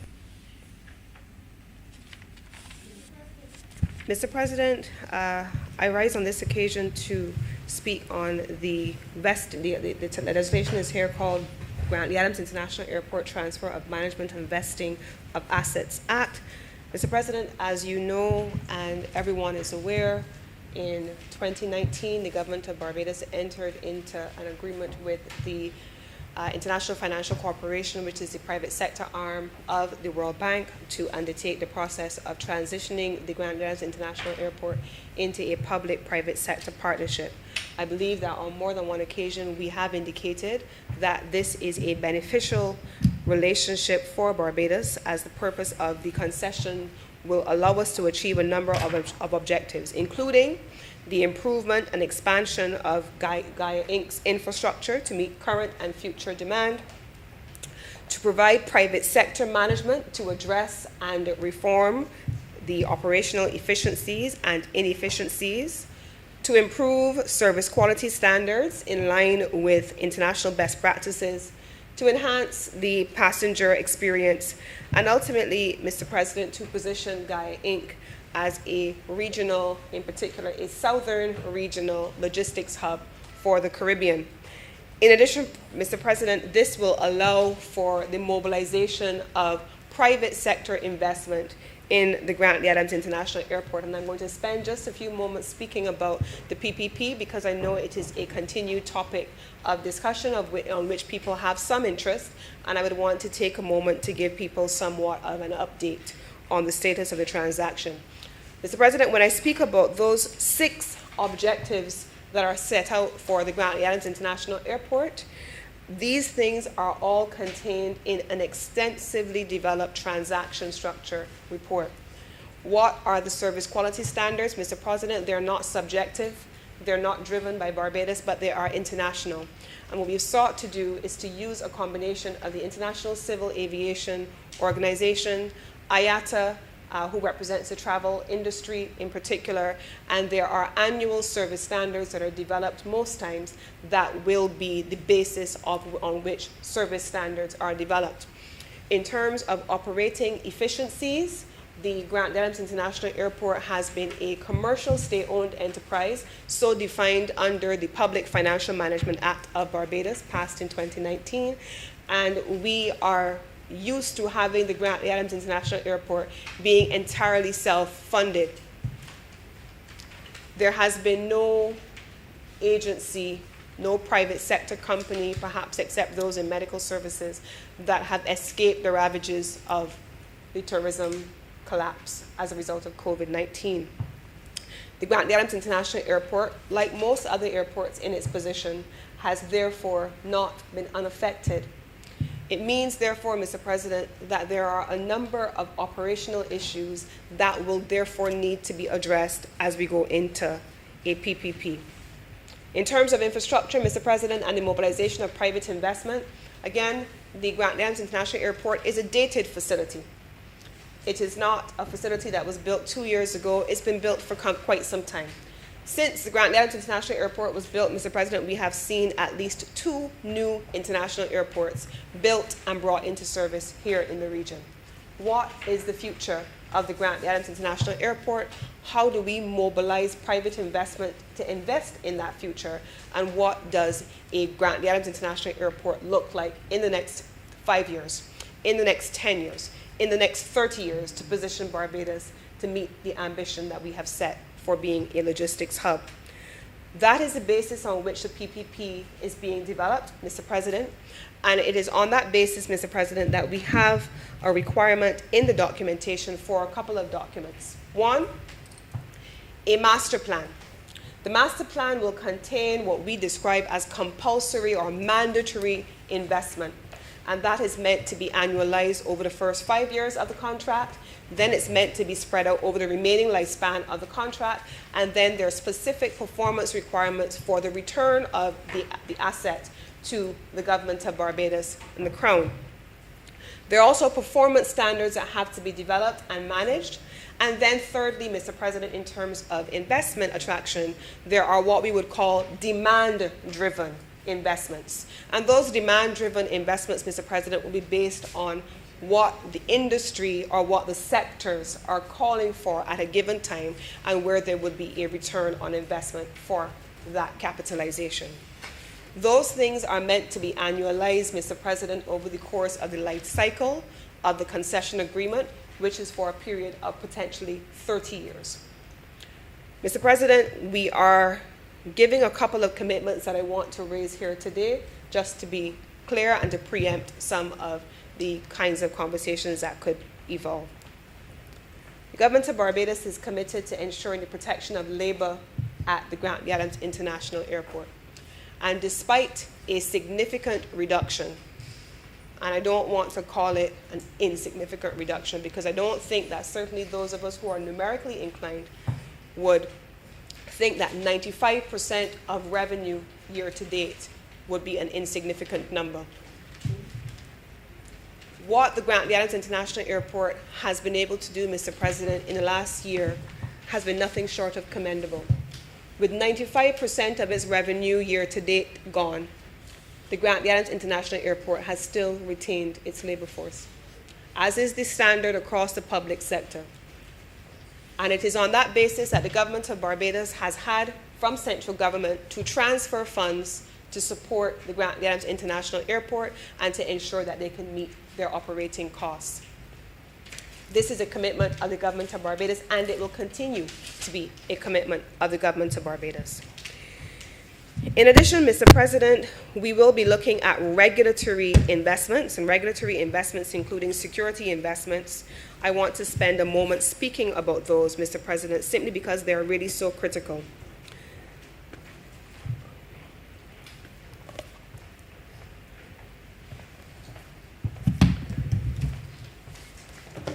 The regulatory investments include things like our environmental provisions.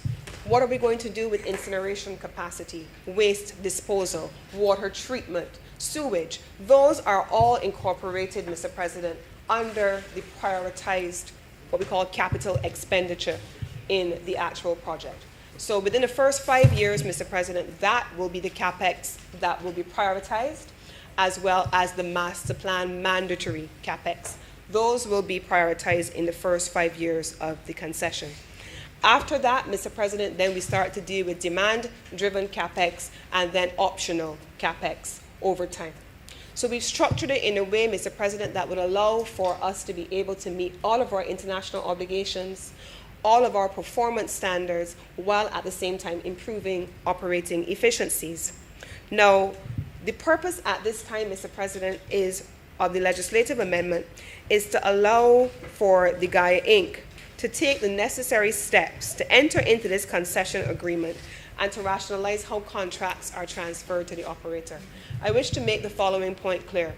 Full regulatory management for our airspace and our administration of our aviation sector will remain with the government of Barbados.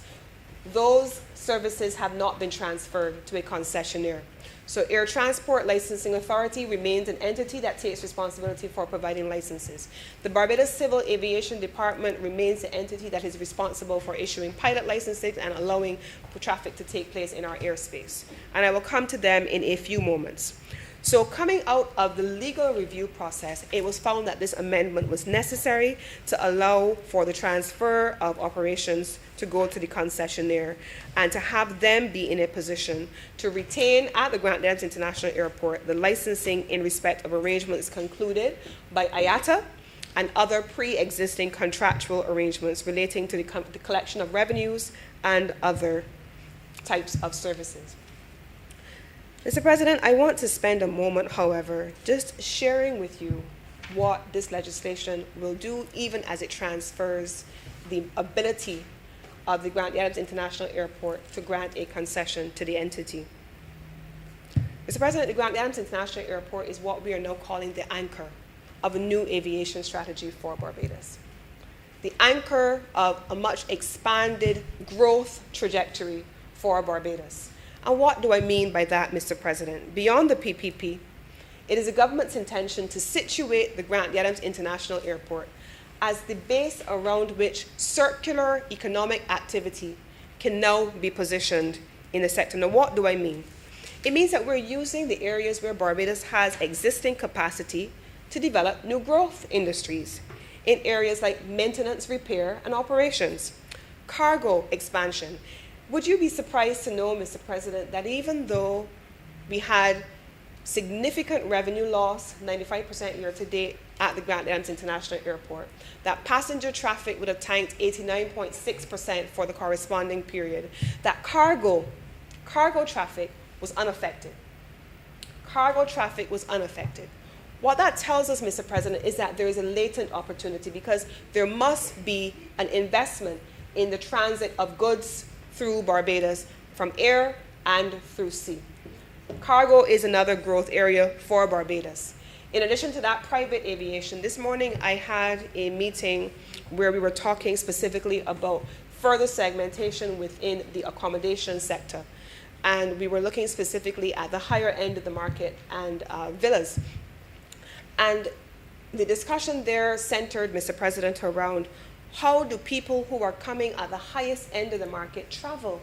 They travel, not like me and you, Mr. President, they travel at the front of the bus. They travel in first class and upper class. And they have all the luxury. They have the beauty of private jets and all the facilitation.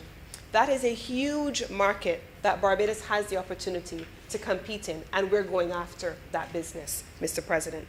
With fewer passengers coming potentially as a result of COVID, the issue here has to not be bringing high volumes, it has to be how do we do more with potentially less. And so that is a high value segment that we are committed to going after. There's also after manufacturing care. When a plane has come to Barbados, what are the manufacturing services that are available? There are skills and teacher and training that are available. We used to have, we still do have, and we recall that during Hurricane Elsa, the Civil Aviation Training Center was badly damaged by the hurricane. The roof came off. I'm happy to announce that the students were accommodated. I visited on a Sunday to ensure that we were ready by the Monday, and on the Monday, by the time I visited on the Sunday, they had set up the entirely new facility in the headquarters of the Barbados Civil Aviation Department at Charnox in Christchurch, and they had moved their staff over to a new location away from that which had been affected. So, Mr. President, where do people go presently when they want to be trained? We have some capacity here, but is it enough? Our answer to that, Mr. President, it is not enough. And so we are presently committed to working with ICAO to develop that training capacity for Barbados so that people far and wide can come here in the same way that they come here for different types of training. How do we distinguish Barbados as the best in class for training as part of our new aviation sector? Then there are financial services, Mr. President. Those are all among the key elements that we are going to be going after in this new sector. GAIA is just an anchor. GAIA is the basis on which the expansion and the growth trajectory will now be based. I wish to also take the opportunity to advise that in the context of this anchor, the Civil Aviation Authority is meant to be created. The bill has been approved by the Civil Aviation Department in principle. It is presently with the Chief Parliamentary Council, and we're expecting that once that has been completed, it will come to Cabinet for approval, and thereafter it will come to Parliament for debate. But it is the ambition and the work ongoing in the Ministry of Tourism to have a new civil aviation authority for Barbados. And with that, it means that we go after Category 1 ranking for our international airport as well. And we have the ability to have full regulatory control of our upper and our lower airspace. We are in the full flow of preparations for the ICAO audit in 2022, and we're preparing, Mr. President, momentarily to sign a memorandum of understanding with ICAO to facilitate the provision of technical assistance. And then finally, Mr. President, the Cabinet has already approved, in addition to the legislation that I just spoke with you that is coming, we have already approved the legislation which is currently at CPC, and it is the commercial use of unmanned aerial vehicles. We have put Barbados in the position where we are competing in a singularly massive growth industry that we have not yet been functioning in. I'm sorry, not the commercial use of, this is recreational use. of unmanned aerial vehicles. The next item of legislation that we are drafting currently in collaboration with ICAO is on the commercial use of unmanned aerial vehicles. We call them drones. So, Mr. President, while we talk about Grantley Adams International Airport, Grantley Adams International Airport is simply the central plank on which all that I am describing and all that I have not yet had an opportunity to talk about will be based as part of a new growth trajectory. Barbados must come to a place where persons who hold the office, which I do, are not simply referred to as the Minister of Tourism, but they're always to be referred to, Mr. President, as the Minister of Tourism and International Transport, because international transport on its own is a huge growth trajectory that Barbados is committed at this point, under our leadership and under my guidance, to diversifying our country into and taking advantage of a huge market. Finally, Mr. President, I want to speak for a moment about our forecast. Because we're talking about the airport's recovery is driven by forecasts. It's not driven by anecdotal comments or sidebars. That doesn't help us in any way. It allows us to grow on the basis of trajectory. We have American Airlines that has been flying 5 days a week. We're pleased to announce yesterday that effective September 1, American Airlines will be flying daily, twice on Saturdays, and later in the year, 3 times on Saturdays. JetBlue is ramping up capacity. All of the other airlines are expanding capacity, even if not in number of flights, and we are growing. That will help the Grantley Adams International Airport to boost its performance and to be even more attractive to a concessionaire. So it is on this basis, Mr. President, that we have every confidence that this body of legislation, that this act, that bill that is before this honorable place is an important body of work. It is going to set the trajectory for a new growth agenda for aviation in Barbados, not specifically the Grantley Adams on its own, and it will enable us to continue the engagement with the potential bidders, 13 of them, when we meet with them at the end of July. And with these few words, Mr. President, I commend this bill to this honorable House, and I beg to move that this bill be read a second time. Thank you, Senator Cummings. Senator Franklin. Thank you, Mr. President. I won't be too long.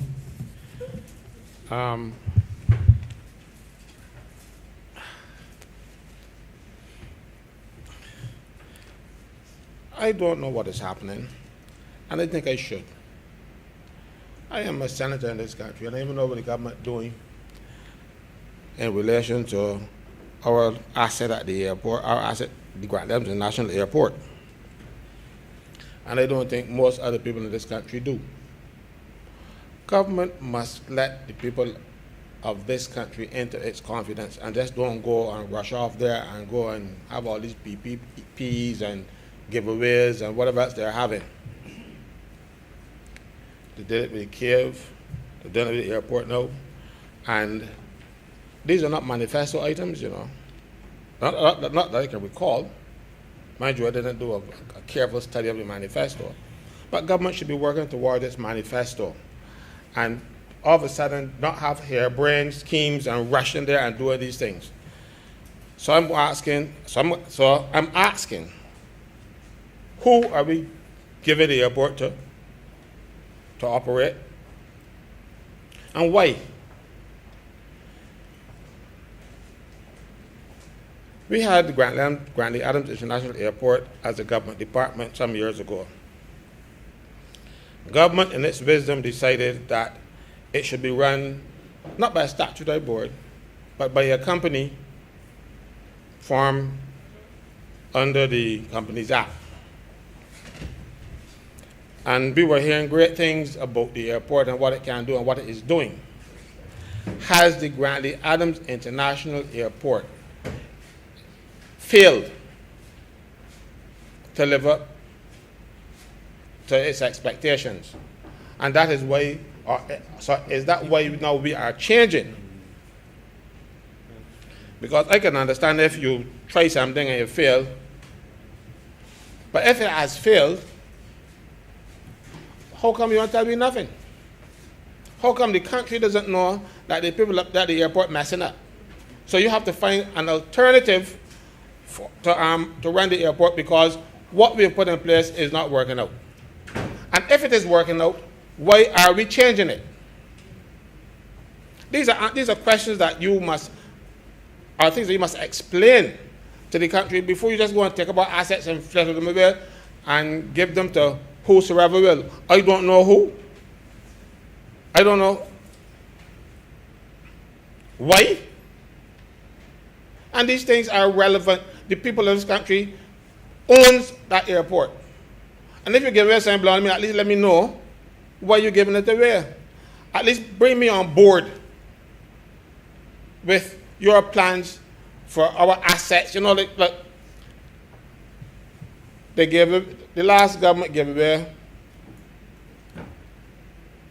they call it sold, but gave away light and power. And you see how that turned out after a little storm here, the other day. I have never seen such a mess. We gave it up. We didn't take any control over it. We had oversight, so we thought. But some people out there are still suffering. Right now, look at me. I don't have any internet. I had to come here yesterday to get my part of my papers for Senate money for the Senate was meeting. Because, of course, I understand now that I get close to the internet and I log on to somebody else's account. I realize that you sent me emails ever since. But home, the office, no internet. So I didn't know you were meeting. And all that is because of Light and Power and the other companies that too long. I had to come here yesterday and collect papers and go home and scramble to see what I could do something about this, and that cost me last night to be still. If you see me doors in the head, that's because I was up last night reading these things. And I even prepared for the defense first thing, and I'm coming. So, sir, are we going to give away our airport again in light of the bad examples that we have had with Public Bank? Now we're hearing everybody saying, oh, we should have our own national bank. And the one rob the credit unions and make the credit unions sell it one so that they can have a local bank. Maybe we had one, we gave it away. We got to stop doing this foolishness, you know. And if you're going to do this with the country's assets, they belong to you, they belong to the government, individuals, it belongs to the people of Barbados, and we should be consulted about what you are doing for us. You know, like, I'm going to just touch on another piece of legislation that's coming up now about these light bulbs. I think it's desirable. But you don't jump on the people and just threaten and so on and tell them this people can do. You should be talking to the people. You should be talking to people about this. You are doing too many things and not bringing the people into your confidence. You are not a dictatorship. But sorry, sir, I shan't say that. You should not be a dictatorship. Because that's what's happening. Look, we are not little children that you have to do things for us and tell me when you ask why, it's for your own good. You don't think we should know why the airport is being transferred? And if the system that we put in place didn't work, we should know that too. So we have all kinds of talent in Barbados. We have young people in Barbados go and study everything in Barbados, all over the place, go over the world, and come back to Barbados and can't find jobs. And you know why? Because we're giving the jobs to people from overseas. We're giving them, I don't know if they're friends, family, neighbors, I don't know who they are. But you think we ain't got talent in Barbados? That we gotta go and find somebody else and give our assets to run, to manage? We ain't got the skills? So how are you going to develop this country when people do all kinds of studying, all manner of subjects, and then they can't find work because we are giving the work to non-nationals to bring their friends and family from overseas and to lord over us? Leave us in a situation like we used to be as slaves when the plantation owners come in their fancy suits and sit down and watch us work. Because we can still do the work. We are going to be doing the work. So we know what to do. We know how to do it.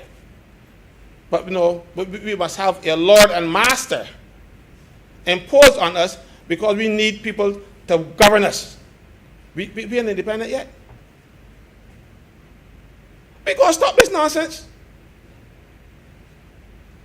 Now you hear the minister talking about we are, I wrote it down, protection of labor. I have not seen any time where the government has privatized anything in Barbados, privatized or corporatized, anything where labor was protected. They say they say in the legislation when they're doing these things that you will be employed under no less favorable terms. Sounds nice. But then when it actually happens, like for instance, give me an example of the same airport. The airport people were civil servants. You came up with Grantley International Airport, Inc. And you said your terms and conditions would be the same, or under no less favorable. As a civil servant, you had 14 days sick leave if you were temporary, and 21 days if you were permanent. They now become 6. That can be no less favorable. And when the airport workers cried out about it, they were ignored. In those days, unity was not in place, or not we would have had a battle. But that's just one example. Then people are fired left, right, and center for minor things. You have some people who were consultants in the private sector, labor relations consultants, and you hire them as HR people in these entities, and they come in there and they do what they learn in textbooks without any humanity whatsoever. That happened at the airport. I saw it. I had to put my foot down when I worked at another place, and they even threatened that I would not be able to come back at the airport. I'll give a little story. They claimed that I went to the airport. They lied on me. They said that I used abusive language at the meeting. And they complained to the union and said, "Go to one, get rid of me," because I was standing up. And they said that but when I went into the meeting, somebody had given me a brand new recording device. And I thought I knew how to operate this device. And I turned it on and put it in my pocket. Of course, now I got a recording device going, so you know I can abuse. So when they said so, and they said that they don't want me back at the airport and all kind of stuff, I said, now suppose I told you that I had this in my pocket all along. Because the General Secretary was there now trying to save my skin. And they then backed down and said, oh, we must have been mistaken.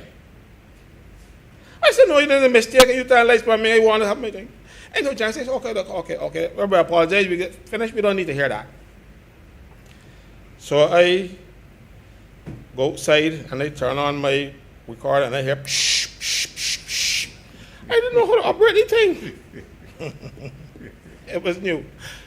But there's a problem. They do everything possible to hurt workers, even to destroy their representatives.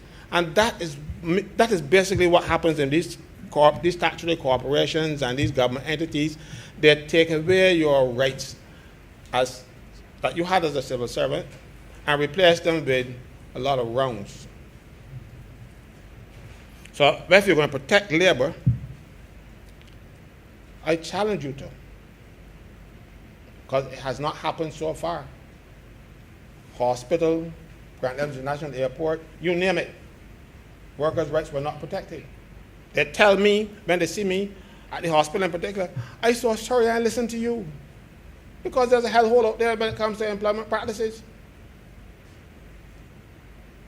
So I hope, as you said, that you're going to be protecting labor, because it has not happened so far. And quite frankly, this government is not known for protecting labor. You're known for protecting a certain Annie. Canny. So I said I'm not going to be long, and I don't want to be long, but I want to find out why we're doing this, who we're doing it for, because it certainly is not for the people of Barbados. And I heard you speaking about Category 1 status. We're going to attempt to get Category 1 status. We could have had it except for the malpractices going on at the airport, where you allow people don't know that they're security. They call it the American place, the something other, the federal agency that oversees air travel. They send inspectors to Barbados and watch our people avoiding scanners, coming through customs and things without getting checked. And that is those are the reasons why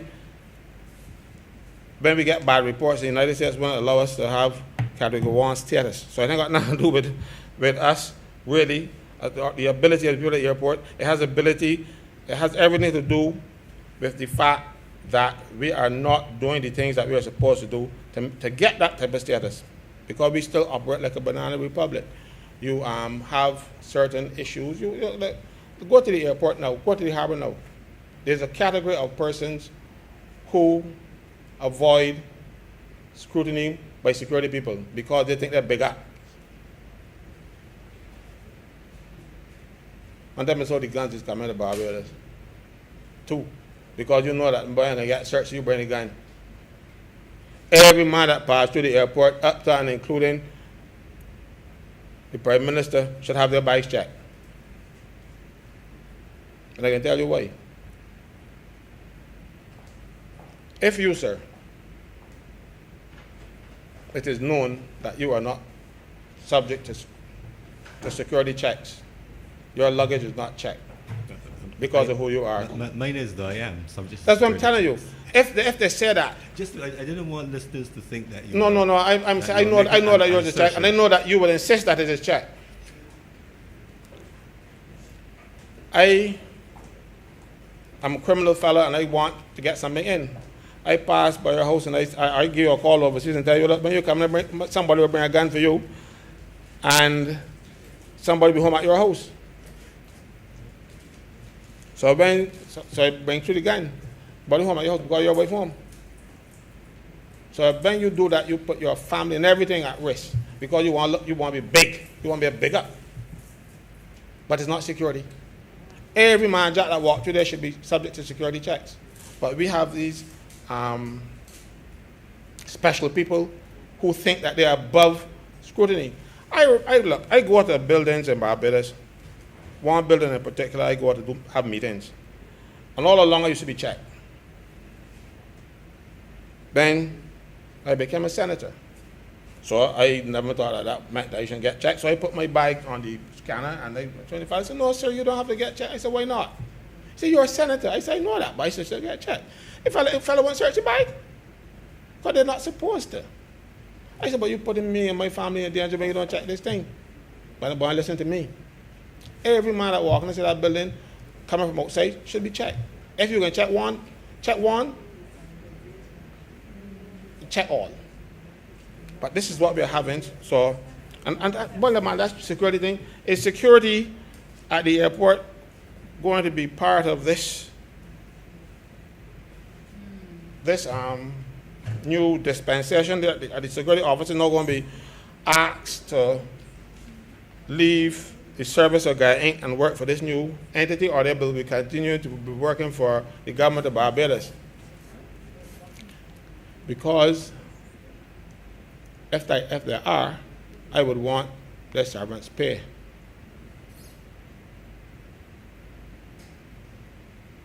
I want to repeat, if you are going to give them new contracts with this new entity, you got to pay them out. I don't want a situation where the company then reneges on paying them, and sometimes down the road they can't get anything. Government must look to protect the workers of this country from the people we bring here. They come in to talk all kind of fancy stuff. We give a hotel all the concessions in the world. I said we mean Barbados. And that place is a hellhole for workers. Everything that we do workers are suffering as a result. Treat them very badly. They're frightened to join unions. They tell them they can't join unions. In Barbados, you know. Mind you, they come and join with me and don't want me to say anything until something happens. But they want protection. But if they get found out, this is happening in Barbados, if they get found out, they can lose their job. This is a crime in Barbados, you know. If you dismiss somebody because they become a member of a union, that is a criminal offense. Section 40A, Trade Union Act, check it out. But we don't, when we have these agreements and we have all these fancy things, we do not work in anything to do with protection of workers. So if you're going to give away our airport to these entities, or whoever you're going to give it to, make sure you protect. I can't stop you. I would like to, but I can't. So all I can do is to appeal to you to do the right thing by the workers of this country when you set about giving away the airport. I don't understand why. Barbadians too dumb. Just for the accuracy of the record, Senator Franklin, your use of give away in the colloquial sense in a bill, which is a transfer and vesting bill, transfer and management bill, is mixing the colloquial and the formal, which could have some confusing impact on the listeners in the general public. I would urge you not to use giveaway in that sense, because this is as the matter said, this is assigning operations and so on. You know it's not given away, and I know that you know that in the formal sense it's not given away. Please, as this is a transfer and management act, use formal language when discussing the nature of the relationship between Grantley Adams International Airport, Inc., and whomever is chosen as the operator. It is a management arrangement. It is not a giveaway. And I know you mean well, but for the sanctity and clarity of the record, you will want to amend your language. I am guided by you, sir, and I thank you for the correction. You are transferring the management of the airport to some other entity. Indeed. So that you're not giving away the airport for sale. You're not saying, here, take the airport and go away. I can't go away. That's right. The airport can be there. Mm-hmm. Unless we got some nuclear strike. The airport will remain there. The problem that we are talking about is handing over the operations of the airport to somebody else. The management of the airport to somebody else. Right. Oh, we don't have any managers in Barbados that can handle that. Our people are so dumb that we got to go and find somebody else to do it. We had a gentleman in Barbados that when the airport was open in St. Vincent, a Barbadian fellow that chose a Barbadian fellow to run it. He's not at the airport, no, mind you, running ours. But if other people can recognize our abilities, why can't the government recognize the ability of Barbadians? You know, I understand.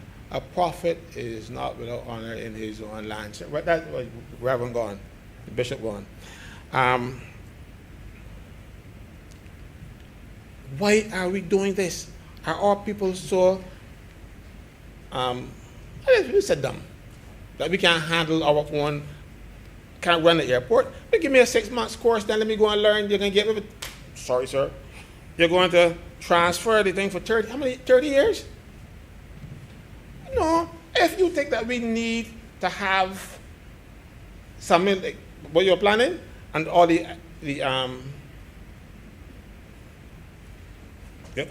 services that you're going to provide and we don't know how to do them, there's something called training. Train some of our locals then. Give them the necessary skills. You don't park the airport out of our reach for 30 years. You know, by the time 30 years from now, God knows I'm going to be here. I would like to see my Barbadians know or will be allowed to run it. Because you're bringing people from overseas. And you already know who you're going to give it. I don't think you want the tender. Mr. President, I want to raise on a point of order. think we've gone a bit far. Mr. President, the Honourable Senator is misleading the House. Mr. President, we went out to tender.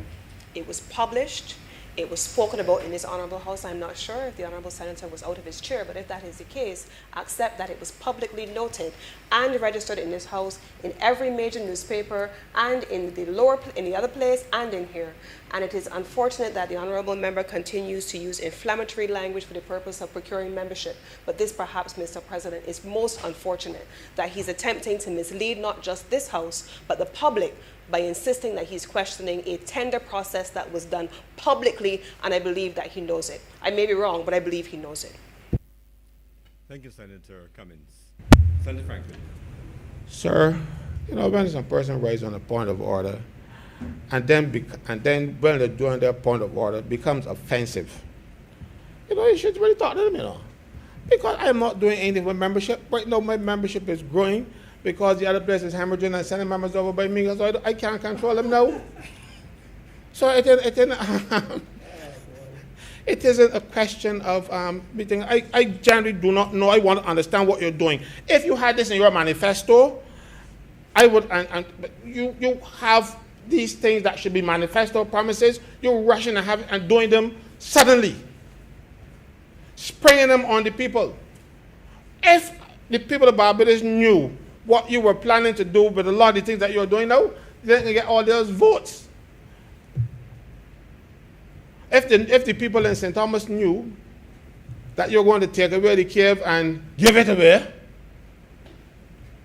to another entity, you didn't get them votes in St. Thomas as you would. Because let me tell you something.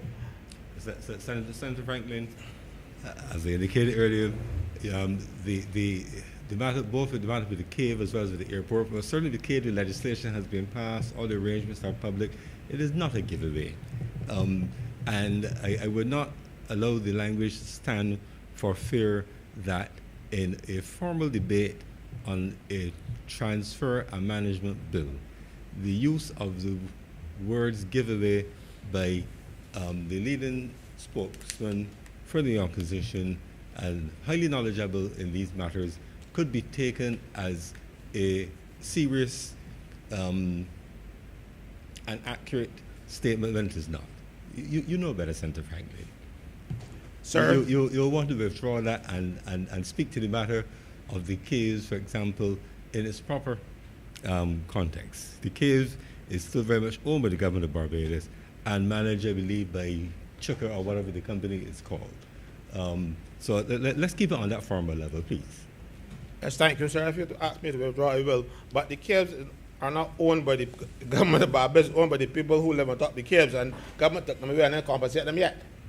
Because you know, when you own property, your property is owned from the center of the earth to the sky, and everything in between is yours. So when you go under my house and develop a cave, part of that cave belongs to me, and the government has not compensated those people up to this day. But you take it and you transfer management, whether to Chucker or whoever you want to transfer it to, without making those people right. When you dig for petroleum in Barbados, you put down a well. The well is on a particular point, but people in a wide area around that well get what they call petroleum quota payments because the oil is coming from their land. It's under their land, so they get paid for it. So how come you could go under my house, develop a cave, and don't give me anything? And the people of St. Thomas have not, I'm not running for St. Thomas, sir. The people of St. Thomas have not gotten a single cent when government took up their land and used it. But you can take it and transfer the management functions and whatever else, and do whatever kind of fancy things you're doing. We develop some more, but those people up to this day have not gotten a site. It's theirs. There's not been when you compulsory acquire, you don't when you compulsory acquire land, you also compulsory acquire the piece underneath. But the people who live on top, that you didn't take away land, they're still living on top. The land still belongs to them. You own sky, the center of the earth. And I suspect that the cave is somewhere between the center of the earth and those people's foundations. But that is beside the point. What I'm trying to say to you is that we do things in this country and we do not announce them first. These major issues should be manifesto issues. You come to the country with a plan to run this country, and when you get in, you have this epiphany. Oh, we could do this. Oh, we could do next. Stick to your manifesto, and if you want to come back for another mandate. But you're not doing that. You are doing what you feel you can do because you have the power. But the power comes from the people, and you tell the people, this is what we are going to do for you in the next 5 years. Show me in your manifesto where you are doing all of these things that you plan to do, except for COVID now, because nobody had the plans for that. So that was an emergency. But when you're going to take deliberate steps, like transfer the management of the airport to have all these kind of fancy things, then we should know about it before you came to the people and talking about you advertising and all kind of thing. Advertising what? You jump the people with it. Mr. President, I still want answers. I want to know why. I want to know who can get the benefits, and if Grantley Adams International Airport Inc. has failed, and if they have failed, why we have not been told. Those are the things I would like to know, because if they're working well, why take it away from them? Why get them to transfer the man to somebody else if they're doing it well? And I understand that the airport was being managed well, or people were fooling me. So, sir, I will say no more, just that I want answers. I want answers to those questions. Who, why? Government must subject itself to the people. I thank you very much, sir.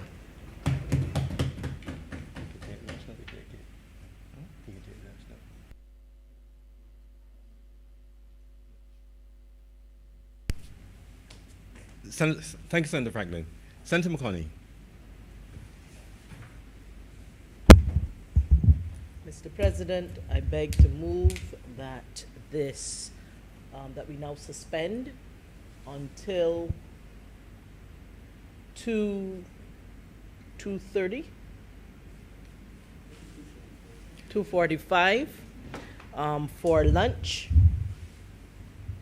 I beg to move that we do now suspend until 2:45 for lunch.